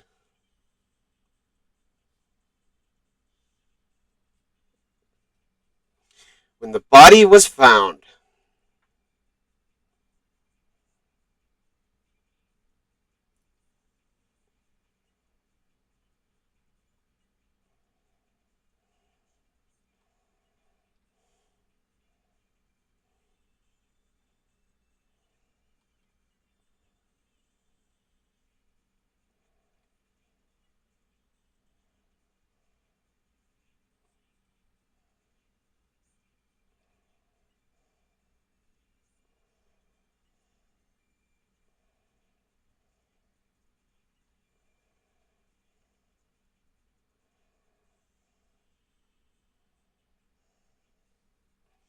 Wait, Kyoko gave her rune key to Byakuya, right?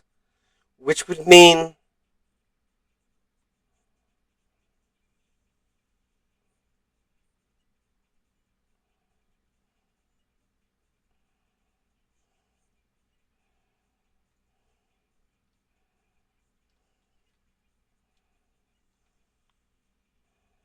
Yep.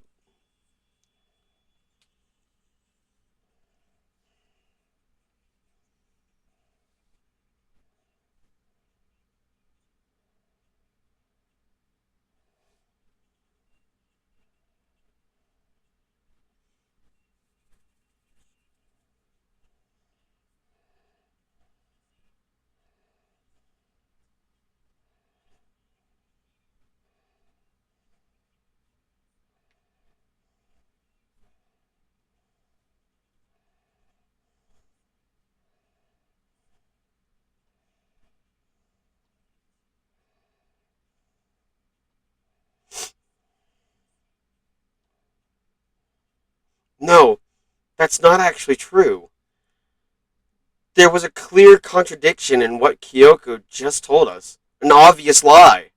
But this just isn't like her. To try and save herself and with such a desperate lie? Does she really feel that threatened? Because she's the killer? Or is it something else? Was there some deeper meaning? Okay. Was there some deeper meaning hidden in what Kyoko said earlier?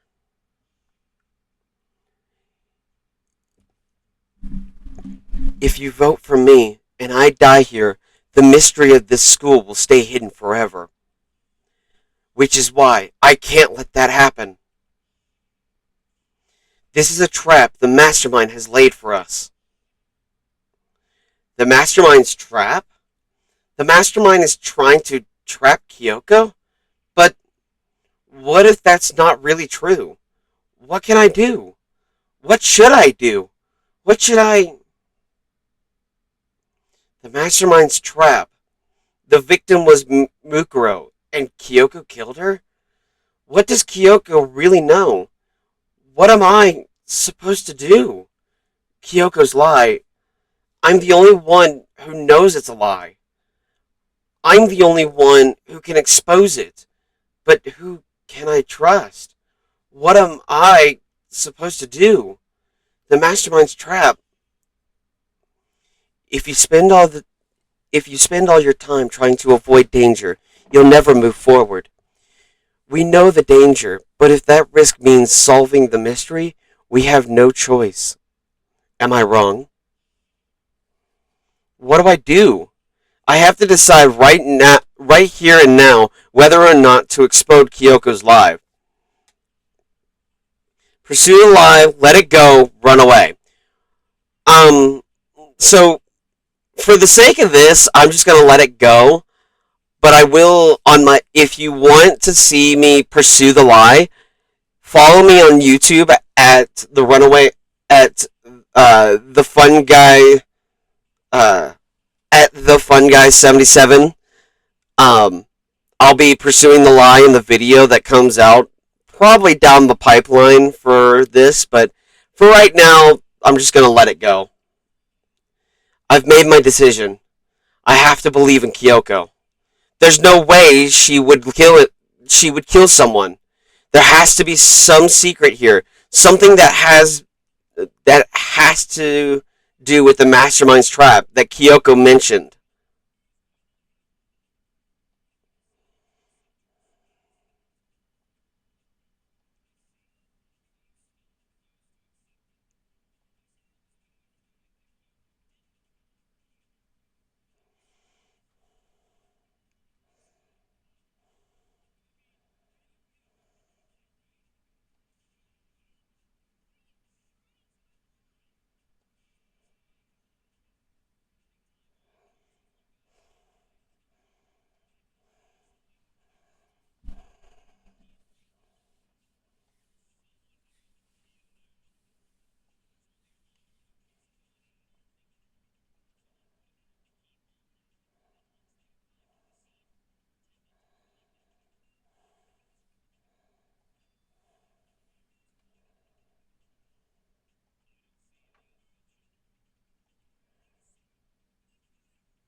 Wait, what? Wait, that's it? Oh, I forget. Jesus. I always forget it just ends up. It ends abruptly. Cool, we got 78 medals out of that.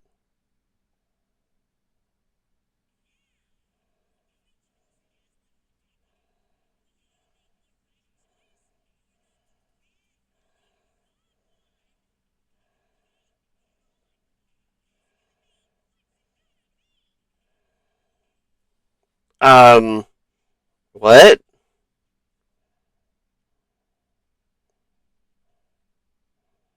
Wait, why me? Why me?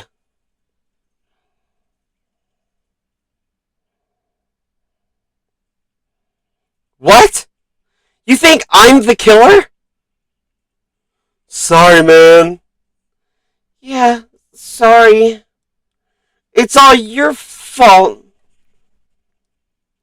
Everyone, you're wrong. You've got it all wrong. I didn't do it. Good job, everyone. Good job. Yeah, they got it right. No, I know it's not true. That's not true. None of this makes any sense. This whole trial doesn't make any sense. It makes perfect sense. It's the same as always. It's just like all the other class trials, and I'm gonna end it the same way. It's time for your heart-pounding, positively thrilling punishment. Wait, why do I... Kyoko?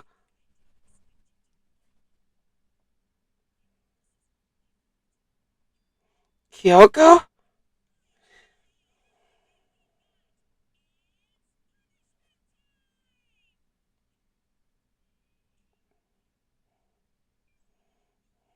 Game over.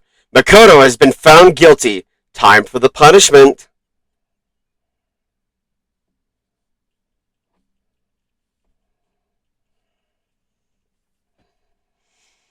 Oh, dip.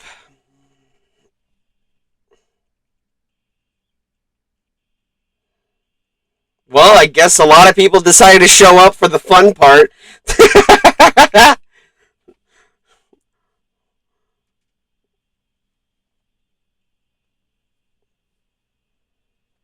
Well,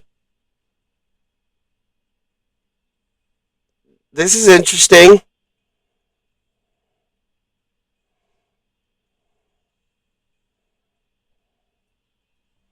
After school lesson.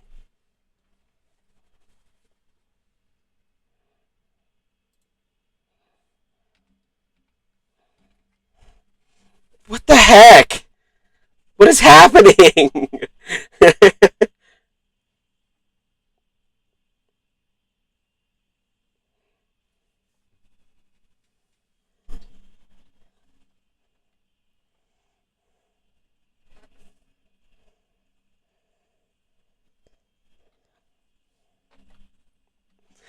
Oh, dip!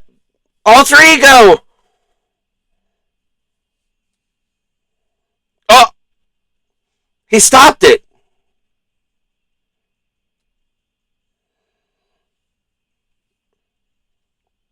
What the? Whee!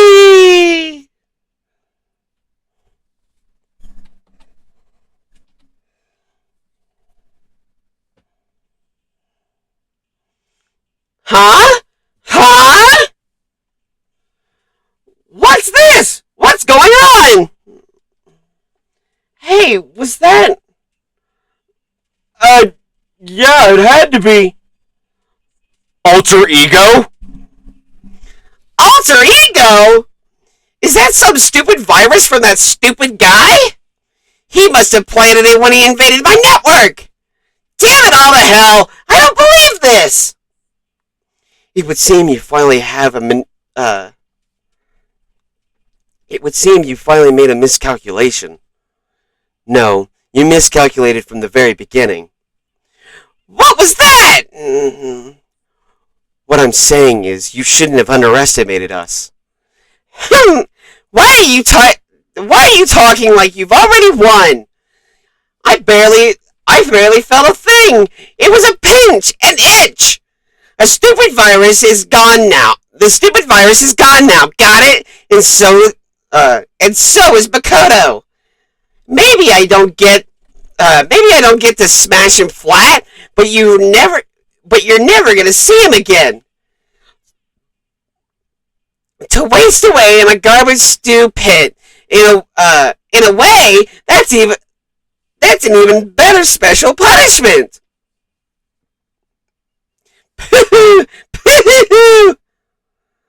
But it's still not enough. I'm still not satisfied. I'm still gonna bring despair to the rest of you. Bring despair to the entire world.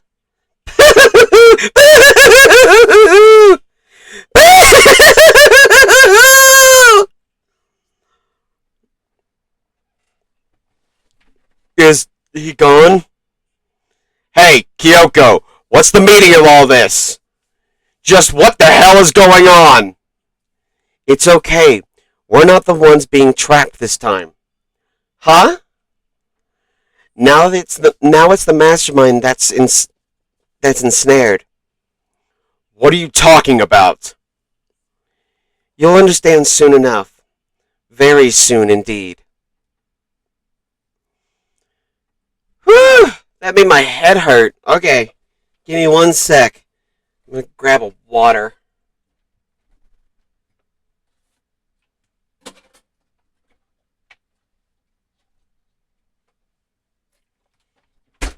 Okay. We're all good.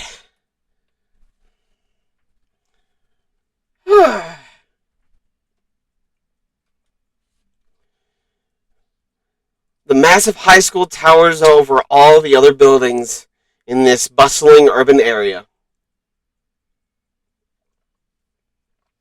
It's like the school stands at the center of the entire world. Hope's Peak Academy. It brings in top students from every field imaginable, a government-funded school of privilege. They say that if you come here and manage to graduate, you'll be set for life.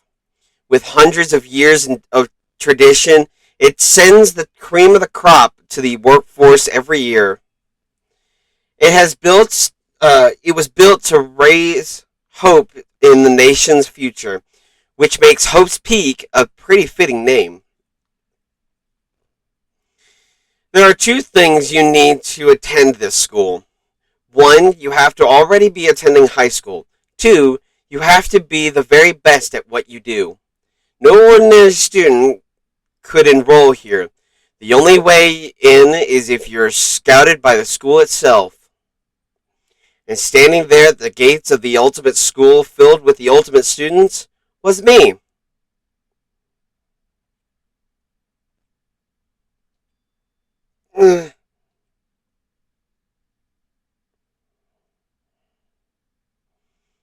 What? Where am I? I woke up with my head resting on top of a hard wooden desk. My body felt heavy. It wouldn't be weird for me to zonk off in the middle of some boring class or whatever, but what was I doing asleep here just now? It wasn't any classroom I'd been in before. What the heck is going on? Ugh. Finally, I could finally feel my mind and body start to come back together again. And then I was awake. Or was this just another dream? A dream inside a hopeless nightmare? No, this isn't a dream. I could tell because this stench invaded my nostrils was too powerful for a dream. What an awful smell! It was in a vast dark cavern with the barest hint of light, the barest hint of light seeping in. Trash was piled high all across the area. This must be the kind. This must be some kind of underground garbage pit. A heck of a situation to find myself in. But that was just the beginning of my problems. Was I going to be stuck in here? Was I going to be stuck in there till I wasted away and died? No, I can't let that happen. Not after what my good friend went through to save me. I remember too well what had happened. Alter Ego saved me. He had used up the last little bit of his strength to do it. So I can't give up now. For myself and for my friend. And with that my pursuit of survival began. First up was to start looking for a way to out of here.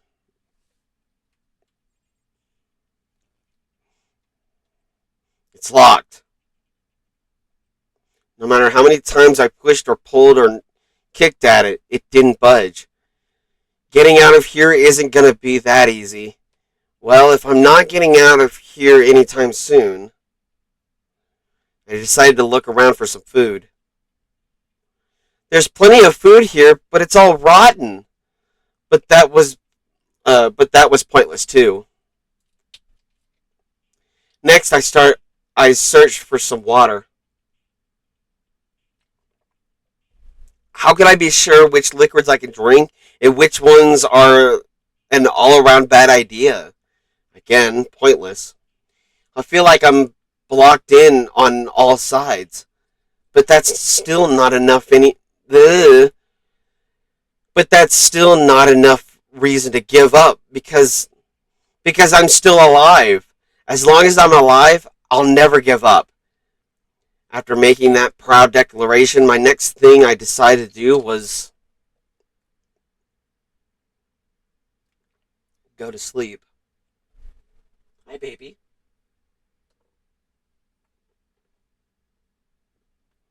My sleep was deep and uninterrupted. That was my only way to preserve what little strength I had left. After not being able to eat or drink, I can't be sure, but uh, I think at least a full day had to have passed, and all I did was sleep and sleep. It was, uh, it was like I was waiting for some kind of sign to come falling out of the sky. However, what fell from the sky wasn't a sign, not exactly.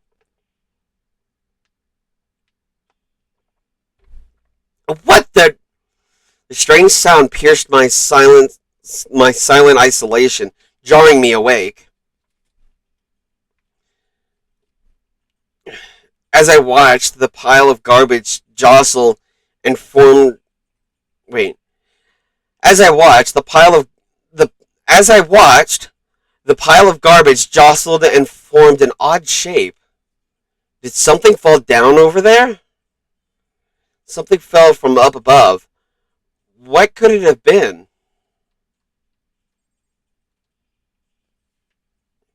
Did a giant piece of trash just fall down here? I carefully stretched my hand out toward whatever it was that tumbled down here with me. A giant piece of trash? Rude. Before she even emerged from the pile of garbage, I knew who it was. This place smells awful. Kyoko? You look like you're doing better than I expected. What are you doing here? Isn't it obvious? I'm here to help you. I'm glad to hear that, Kyoko. You've got a bit of garbage in your hair. She gave her head a quick, sharp. Wait. She gave her head a quick, sharp shake to get rid of the trash, then faced me again. First, I have something for you. Go ahead and eat. We can talk once you're finished. Thank you! I snatched the bread and water that she was holding out for me. Within seconds, it was in my mouth and making its way to my stomach. Phew, that really hit the spot. Now I've got all the energy I need to keep going. So you still haven't given up, then? Of course not.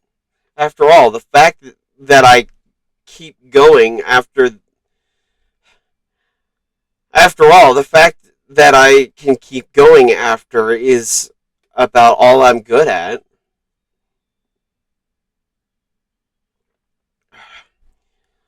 Well, such a bad idea to be that's not such a bad thing to be good at. But Kyoko, why do you come to rescue me? To pay a debt, or no, to atone. Atone? During the trial, even though you knew I was lying, you didn't say anything. So you knew I knew? Hang on. Okay, we'll have to fix that in a minute.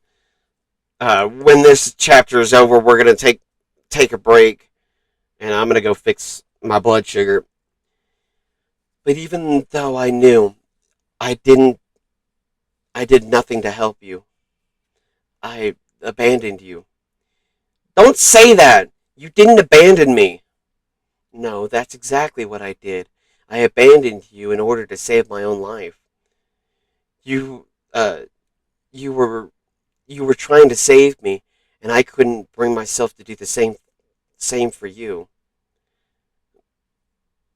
But listen, not that I'm trying to make excuses, but there was a reason that I, there was a reason that I had to survive, no matter the cost. Why did you have to survive? I'll tell you. I'll tell you everything.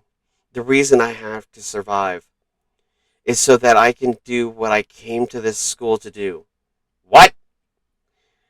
I made up my mind to come to Hope's Peak Academy for one very important reason. So you have some reason for coming to Hope's Peak? That's right. At least I did once. Once. Until recently, I'd forgotten what it was. You forgot? But that's. I have no memory of what my purpose was. No memory? That's impossible. Amnesia? Then is it really true you lost your memory? Do you remember, Makoto? Do you remember the first thing that happened to each of us as soon as we arrived at this school? The first thing. You're talking you're talking about when we fainted, right? I fainted and when I woke up I was trapped here. I fainted too, and when I woke, I noticed a strange feeling of separation with myself, a disconnect. Thinking back on it now, at that point my memory was gone. Ooh, at that time I'd forgotten. I couldn't remember why I'd come to this school, and I couldn't remember what my ultimate ability was. But what would make you forget all that? Strange, isn't it? It's hard to imagine it happened by chance. It seems much too convenient. Are you saying you think you lost your memory because I don't think. I'm positive it was the work of the mastermind. They stole my memory. But why would they want to do that? There's only one reason I can come up with. It's because my purpose and my ability somehow they will interfere with the mastermind's plans. So the mastermind just stole them from you, and it could also mean somehow my memories have been connected to the mystery of this school and the mastermind, which is why I have to get them back. That's why I've been investigating things by myself this whole time. But if you want it, but if what you say is true, why wouldn't you ask the rest of us to help you? If I did that and we all worked as one, the mastermind would have noticed right away. Plus, there's always the chance that the mastermind is actually one of us. What? Well, don't make too big of the well, don't make too big a deal of it. Ooh, it's just a possibility. But since it is a possibility, we can't ignore it, right? The mastermind, one of us? If she believed that, then of course she couldn't trust anyone around her. In which case, it only makes sense that she would look into her missing memories by herself. That being said, there was a limit to what I could do by myself, which is why I asked you to help me. But why me? Because among everyone, you were least likely to be the mastermind. That's just that was just intuition, but I see. Your intuition was right, though. There's no way an ordinary kid like me could have been the mastermind.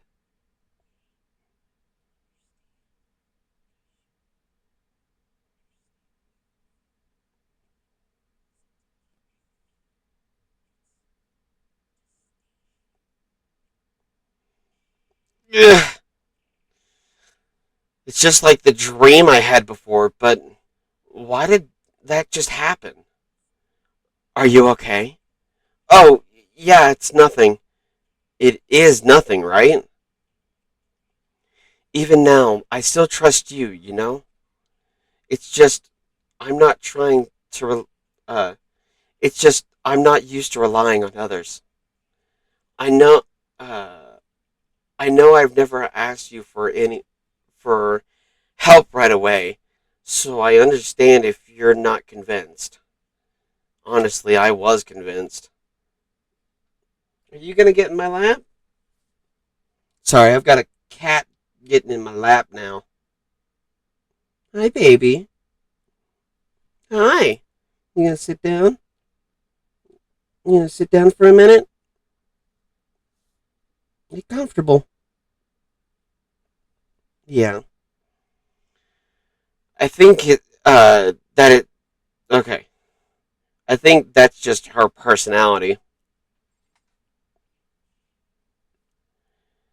You said you had a reason for doing all of that investigating on your own. So how did that turn out? Were you able to remember anything? I think there's still a lot I don't remember, but at the very least, I was able to. I was finally able to recall my purpose and my ability.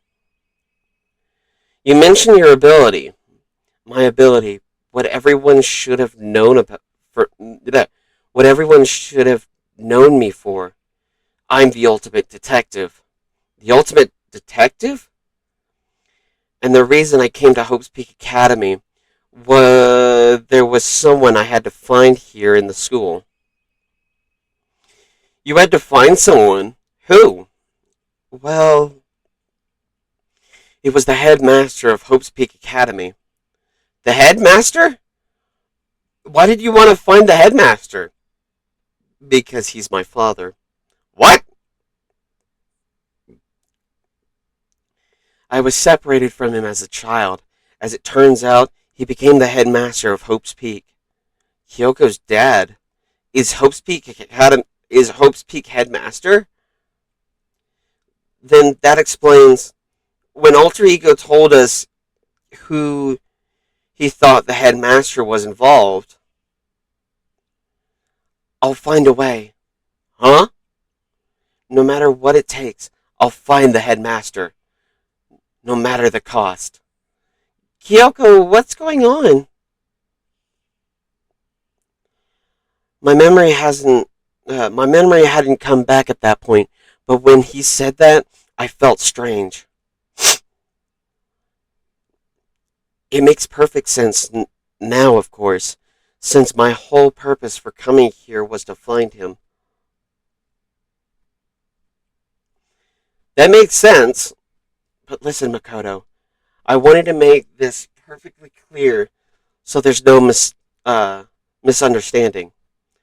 I said the headmaster wasn't the mastermind, but I didn't say that to protect him. I only said that when I felt based on what I'd seen when I. Oh my god! I only said that. I only said what I felt based on what I'd seen when I snuck into the headmaster's room. That's a mouthful. When what did you see in there? The room. Uh, The room had been ransacked. The shelves were a mess. The desks drawn, dumped on the floor. You mean the head? Oh my god, what did I just do?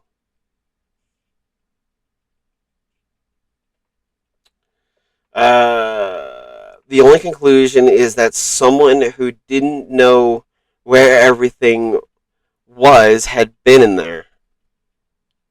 Wait, the only conclusion is that someone who didn't know where anything was had been in there. You mean the mastermind, right? That was my assumption, yes. And to confirm my suspicions, I decided to investigate the second floor of the dorms, using the key I'd found. But why there? Because I also found this in the headmaster's room. This is some kind of map? This is. Oh my goodness, girlfriend! Stay there. You're fine. Stay. And stop trying to dig your claws into my leg. This is a layout of the entire Hope's Peak Academy. I found it in the headmaster's room, along with Mukuro's profile and that key. The map showed that the second floor of the home, wait, was home to a number of rooms meant for faculty use. Some kind of staff, some kind of staff must have had to stay overnight. Some of the staff must have had to stay overnight from time to time, and I figured the headmaster would have some kind of private room there. I assumed that if that were true, the room would likely hold more clues, so I went to check, and that's when I finally remembered. I remember that my purpose was to find the owner of that room. So, so you went there to see if the headmaster really did have a private room there. But once I got there, I noticed that the second floor of the dorms didn't have any cameras or monitors. So what was it like? That part of the school, I mean. It's hard to describe. All I can say is, the moment I saw it, I realized whatever's going on in this school is more horrific than we ever imagined. What do you mean? I can't explain it. You need to see it for yourself, and I'm sure you'll get your chance soon enough. Sounds like it must be important. I'm really ominous,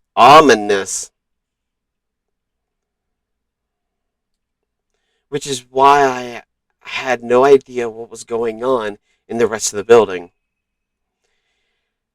It has to do with Mukuro Ikusaba, doesn't it? Just to be perfectly clear, I didn't kill her, and I know it wasn't you either. I know you're right. I know you're right, but that means everyone, everyone but you and me had an alibi. So, so then, who did kill her? Blech. Uh, what I can say for sure is that the mastermind is directly involved. To begin with, the point to begin with, the point of the class trial of Mukuro Ikusaba was to get me killed. Get you killed? I stole the key and disappeared, and in retaliation, they wanted to draw me out and eliminate me. That's that was the point of the class trial. It was? The mastermind knew they couldn't interfere directly. You mean because of the school regulations? Exactly. With minimal restrictions, you are free to explore Hope Peak Academy at your discretion. The mastermind is a, uh, the mastermind is adamant about following the rules, and with the rules in place, they couldn't step in. Since they couldn't kill me themselves, they tried to use the class trial to do it. The mastermind couldn't step in because of the rules. That makes it that makes it sound like the mastermind themselves is somehow bound to the school regulations. You knew that. There's one other thing I'd like to point out about the murder of Mukuro Ikusaba. What's that? There was a point where Mukuro may not have become the victim. It could have been you, Makoto. It could have. I could have become the victim? You know what I'm talking about, right? Do you mean during the night? I can hear them now. I can, uh, I can hear them, you know. The footsteps of God, the footsteps of the God of Death. What? I can hear the God of Death as he moves. Sorry, there's some fuzz on the microphone. That ability naturally draws me into cases just like this. which is exactly what happened with you. I was in the dorms and I had a sudden sense of dread. I looked down the stairwell and I saw a white shadow cross the corridor. I gave chase right away. As I followed it, I saw the shadow go into your room. I ran into your room and I saw what was happening. I intervened immediately, of course. That wasn't the end of things, of course. I stopped them but that led to whoever the masked assailant was, they ended up dead. And their murder was disguised, and the dojo key wound up in my room. And with uh, it was all to the work of the mastermind in an attempt to use the class trial to eliminate me. So all this would mean that whoever killed Mukuro is also the mastermind. Wait. So all this would mean that the whoever killed Mukuro is also the mastermind, right? I don't have conclusive evidence, but that's what I think.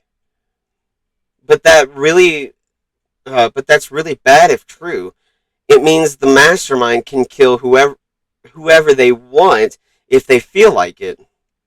Wait, but doesn't that create another contradiction?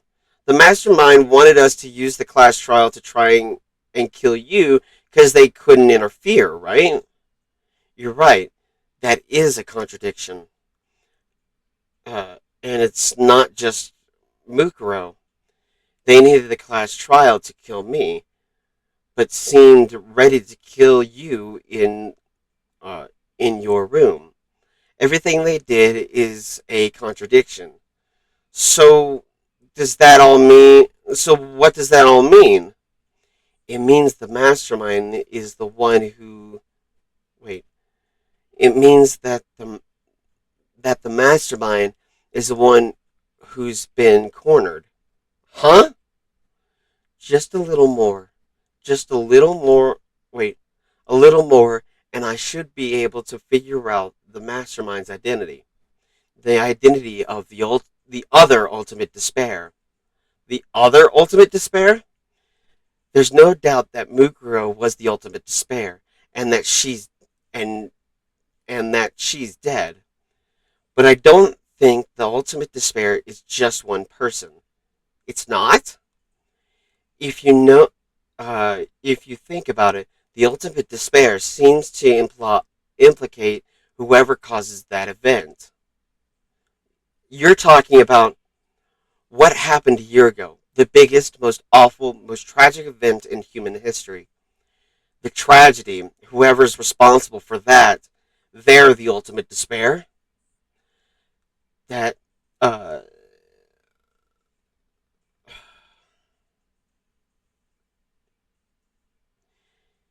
that despicable group whose only purpose and motivation comes from despair, then there makes no mistake, they're the root of all of that, all the evil that has forced us to go through this. That is the ultimate despair, and that is our real enemy. Woo! Okay, Chapter 5, 100-mile dash, pain of junk food junkie. We haven't lost anybody yet. Be continued. He received the Dream Island rocket. Yes.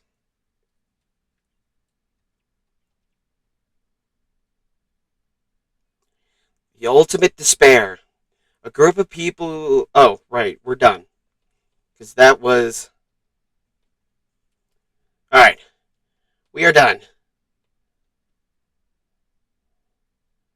Yeah, we're done for now. I'm going to take a quick break. Um,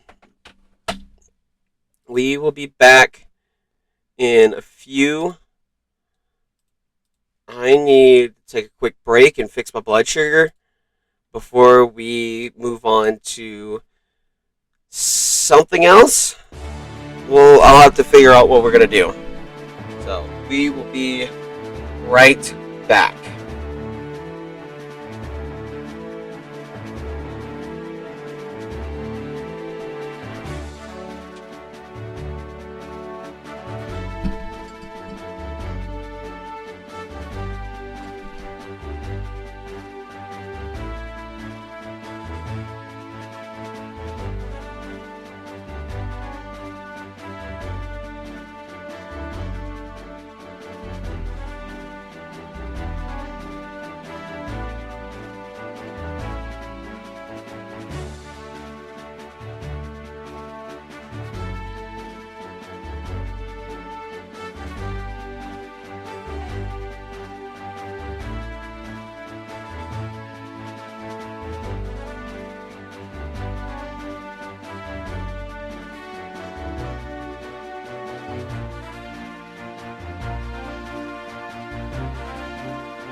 Alright, I'm back.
A little lightheaded at the moment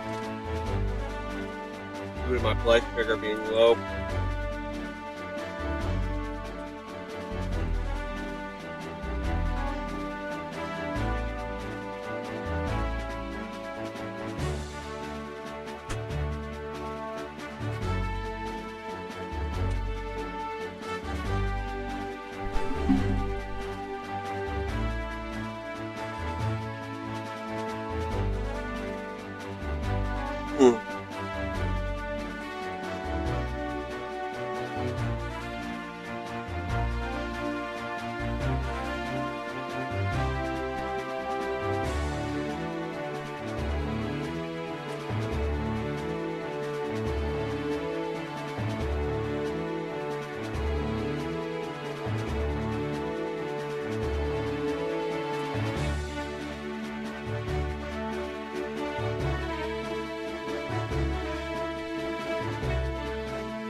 Alright. Chat, how you doing? I'm really curious, chat. While I fix my blood sugar.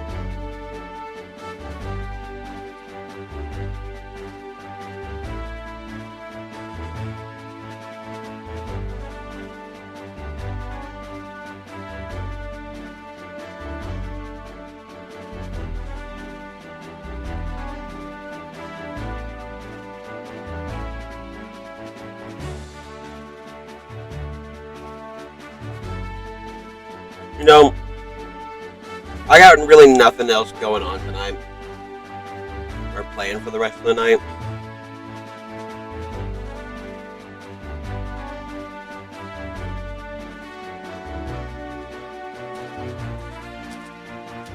Here.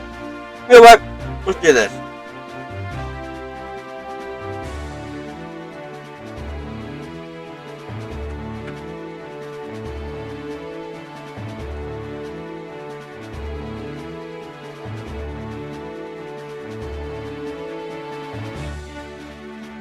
I could either play some college football, or I could show you guys what I'm working on in Tears of the Kingdom. Just kind of for the rest of the night. Because we're going to be live for another 3 hours. 9, 10, 11, 12. Yeah, we'll probably be live for another 3 hours. So we could either do some college football, or I could play some Tears of the Kingdom and kind of just have you guys watch while I do that.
Alright,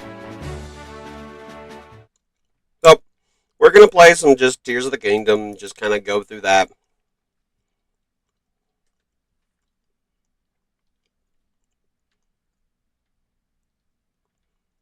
We're just going to have some fun playing through this.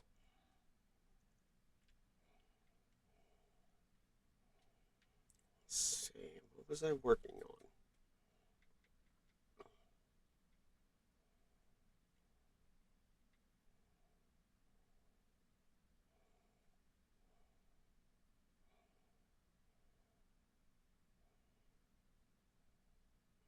I guess I could go take out that stone talus.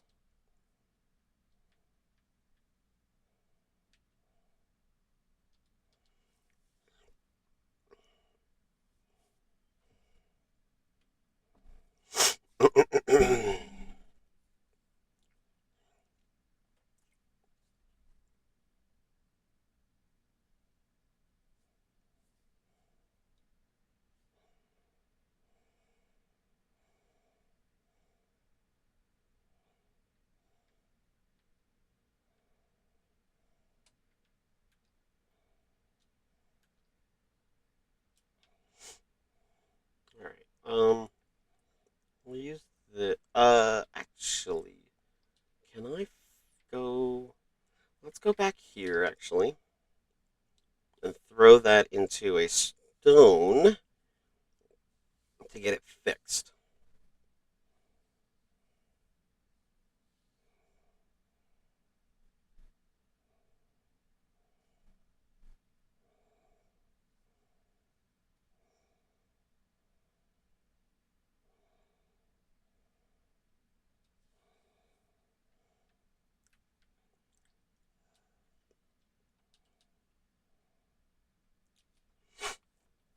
Yeah, we're just gonna hang out and play this for a while. I may work on some story progression. It's up to you guys if you want to stick around or whatever. You don't have to. I'm just kind of here chilling out. Oh, is it dead? I think it died, and it hasn't come back yet. Frick. Hello.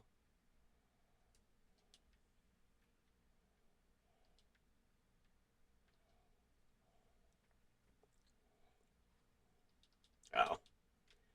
Let's see if I can't find. Can we find another stone boy? Stone Octo is who I'm looking for.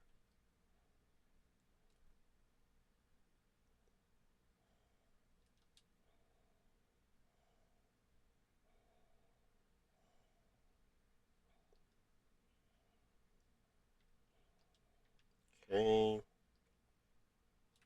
Oh, I don't have a sensor. Crap. I was hoping I had a sensor so I could look into it, but I guess I don't. But that's okay. Alright, well, we'll have to look out for another blood moon. See if I can get it and see if he'll respawn.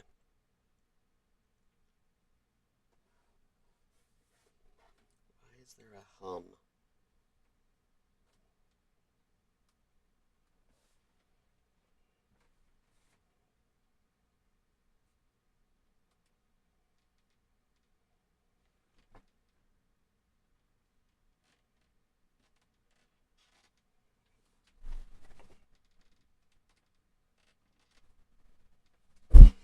Okay.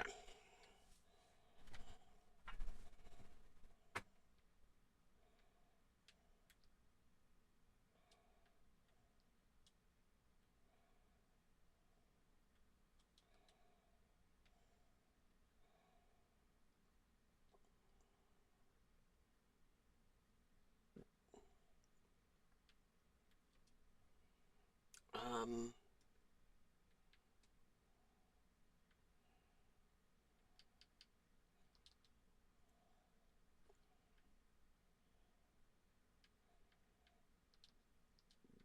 yeah, we'll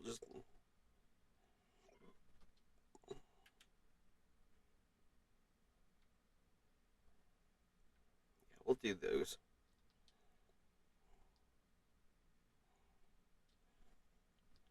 Yeah, I see you.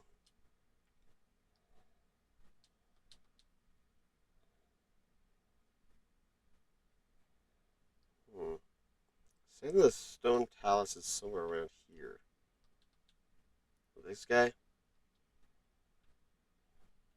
Yep, there he is.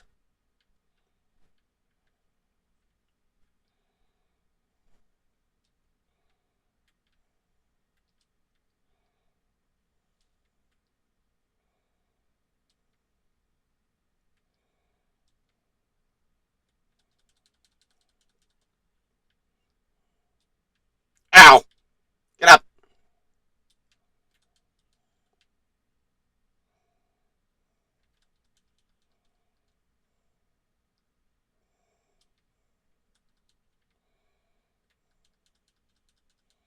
There we go.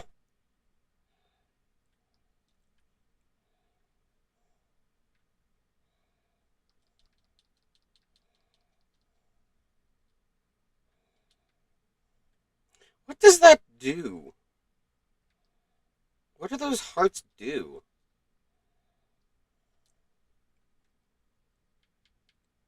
I'm really tempted to just stick it to this shield that I've already got. Durability up.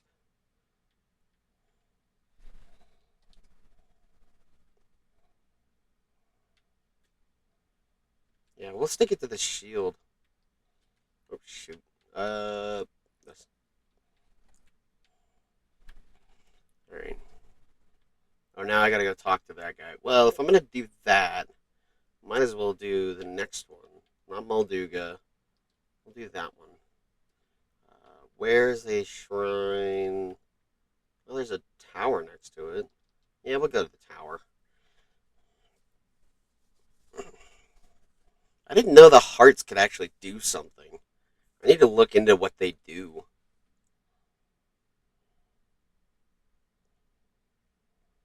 Probably wouldn't be a bad idea to look into what they do. Yep, right here. Perfect. And then sail down.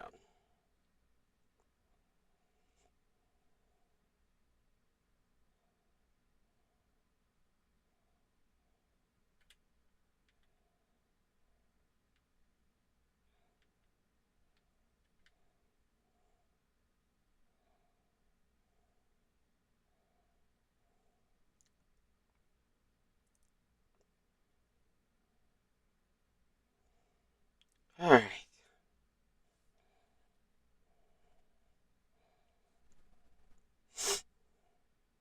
Like I said, I'm just gonna go till like midnight. Oh, there's the Hinox that he wants me to kill.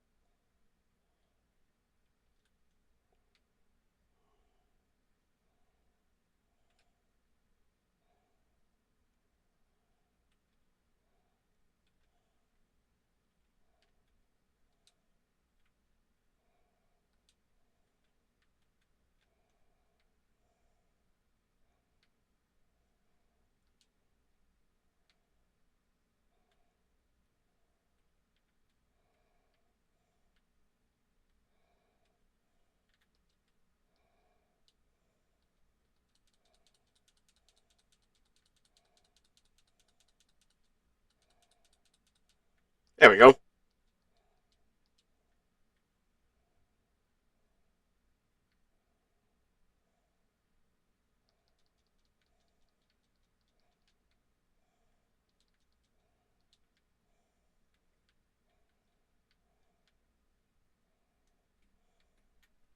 Pretty sure I've gotten all three of these. Yes, I have. Oh no, I haven't. There we go. Now I have. Um,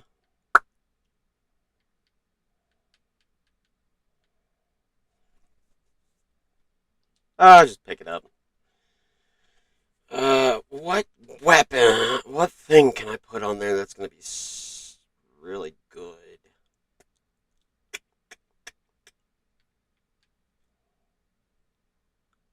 Yeah, I think I might put the blue thing on it, just to kind of give it a little more oomph. Because also trying to. There we go. I'm also trying to build up, like, I'm trying to build up so that I have a good enough arsenal. Have I been? I have. But have I done anything there?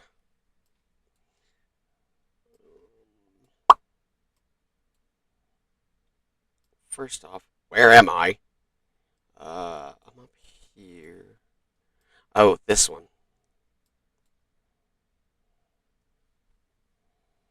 Oh, I haven't done some of these. Okay, I haven't done some of these. So yeah, we'll go over here.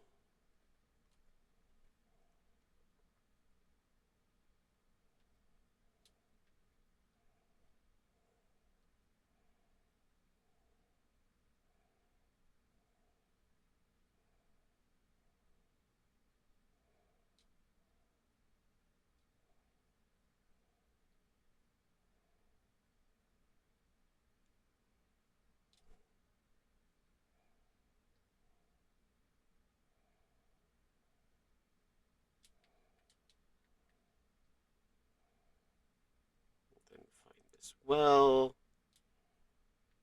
Oh, I've already found it. Okay. Nope, there we go. Now I found it.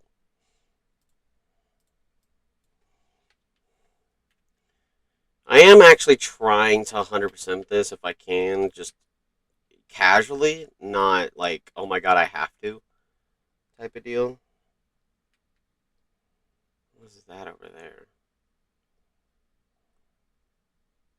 Oh, I've already been in that cave. Okay. There's something. There's the blood moon.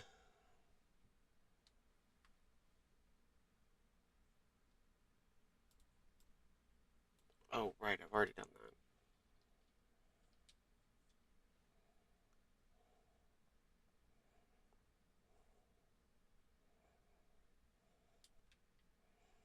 So, that guy should have respawned, so I should be able to take my sword up there and give it to him.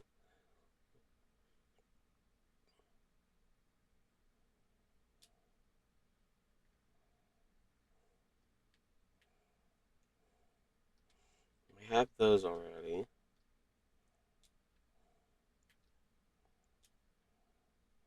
Pretty sure, yeah, I've already been here before, because I took it up to, yeah, because I've already been to that Great Ferry.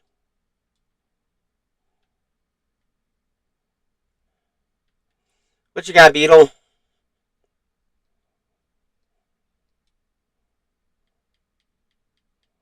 Not much. Okay.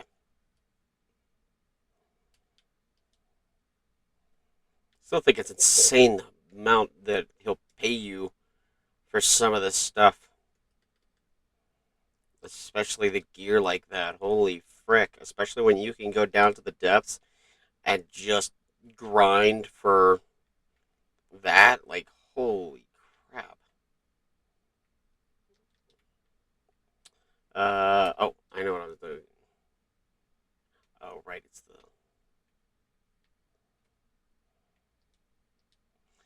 There we go, examine this.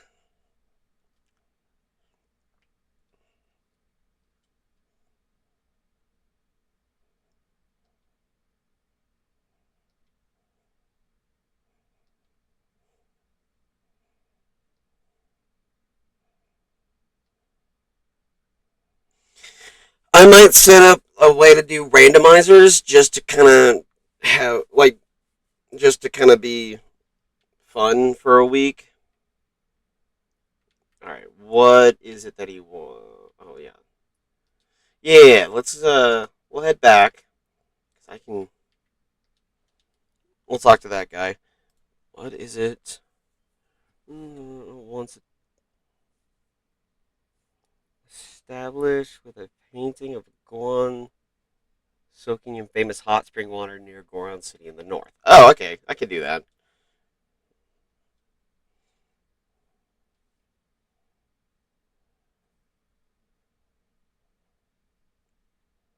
Yeah, that's not a hard picture to get.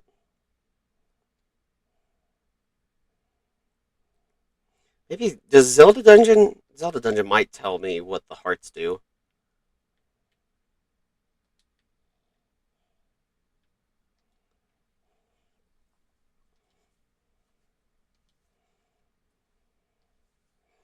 All right.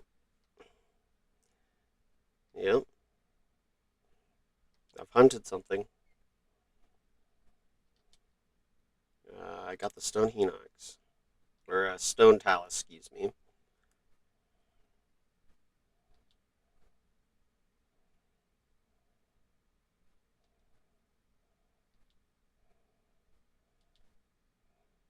Not much of a reward. I'll take $100. Cool. That one's done. Another, and then I defeated a Hinox too. The only one I haven't fought yet is a Malduga because I haven't headed down that. I haven't headed down in that direction yet.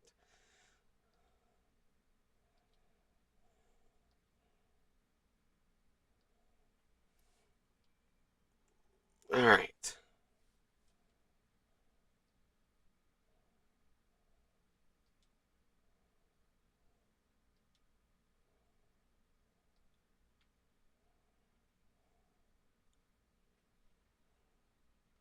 Okay, so we'll head up Eldon.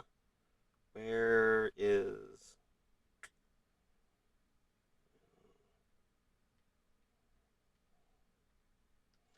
There might be one there that I could take a picture of a Goron in the hot spring because that's what it wants.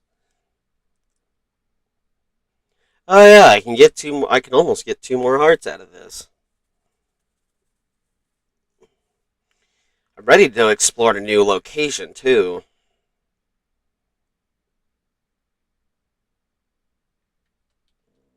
Ooh, excuse me. Any Goron in the hot springs? No, doesn't look like it.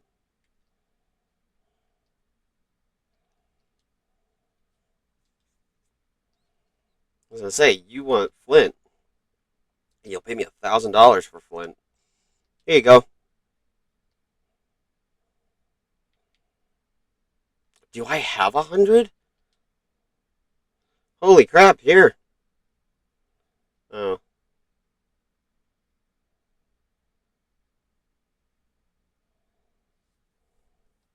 a healthy 50. Didn't think I have a. I didn't think I had over 100. There we go. Oh, how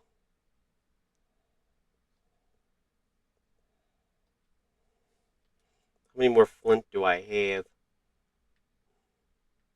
I like the fact that I can trade him, like give him Flint, and he'll just give me $1,000 if it's a rare, if it's one of the rare Flints. Did I just give him all my Flint? What happened? I think I did. I think I gave him all my Flint.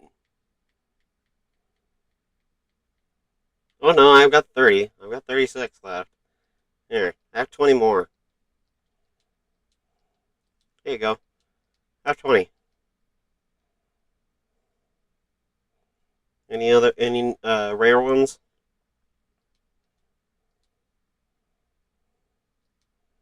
Ah, it's only normal Flint. Darn. Oh well.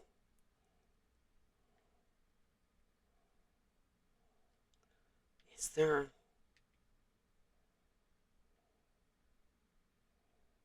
What did it say? North?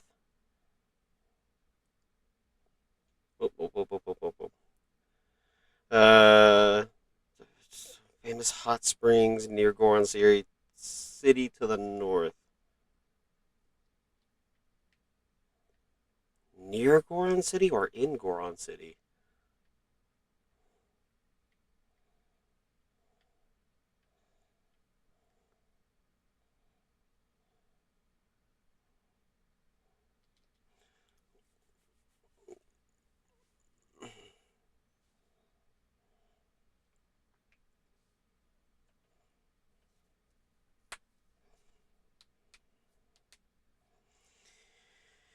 All right, let's check Goron City. See if there's anybody in a hot spring like that.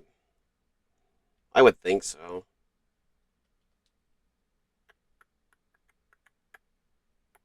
Here we go.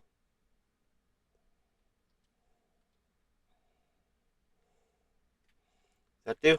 Yeah, that'll do.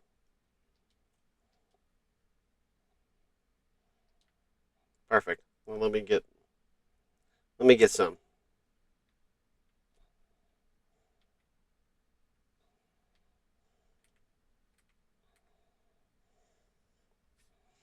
While that's going, let me look up. I want to see what those hearts do. What do those do?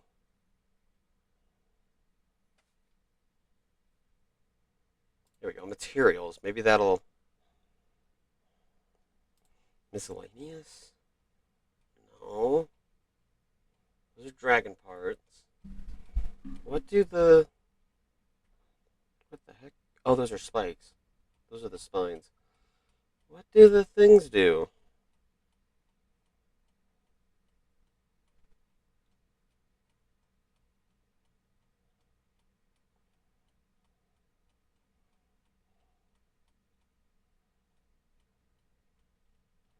Probably wouldn't be a bad idea to grab some buy some specific food.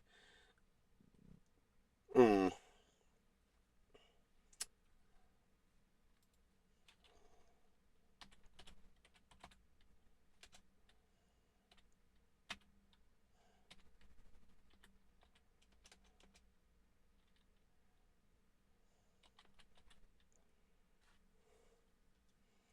Does it say what it's attached to? Stone talus heart. Ah!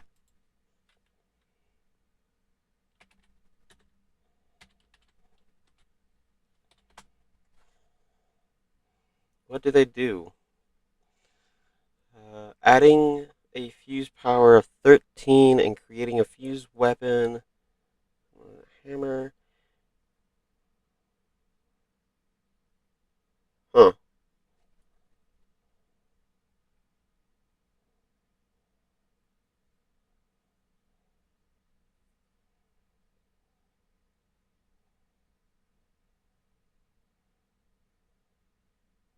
What does a indigo? Oh, wow. Okay.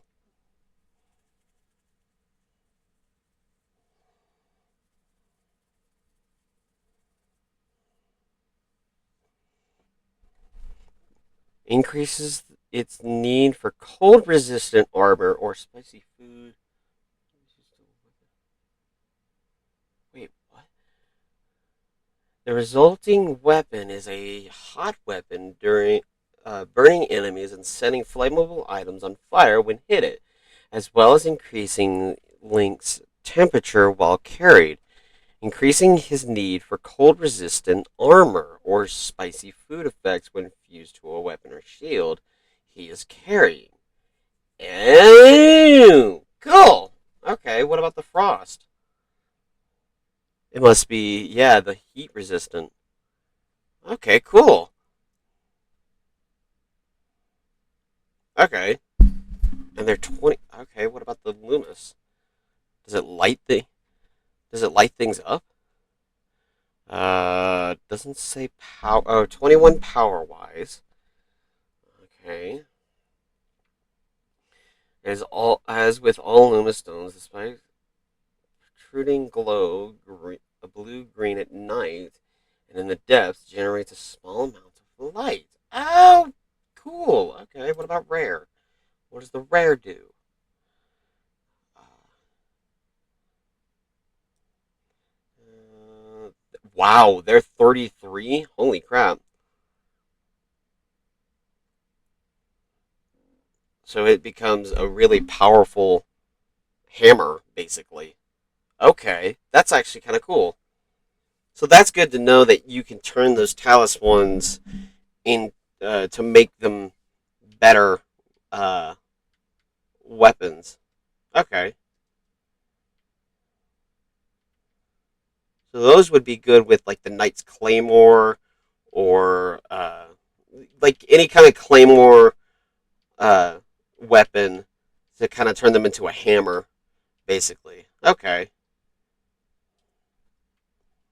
Well, if I find. Well, actually, since the blood moon just happened, did that guy respawn? I would hope so.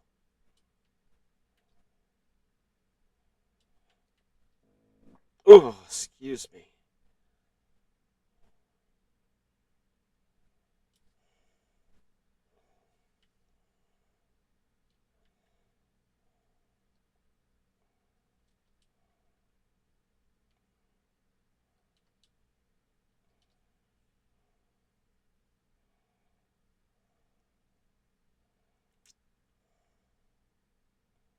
Cool, he's back.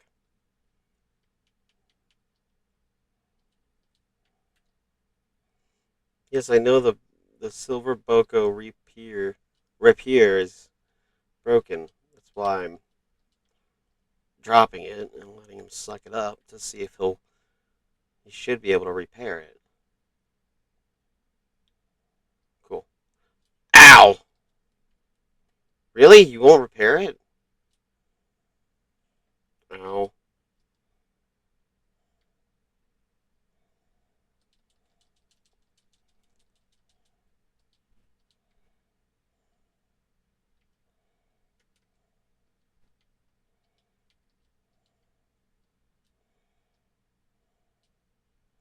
Or will it not repair? It doesn't seem like it repairs the special ones. Like the white sword of the sky. That makes sense, I guess. Hello!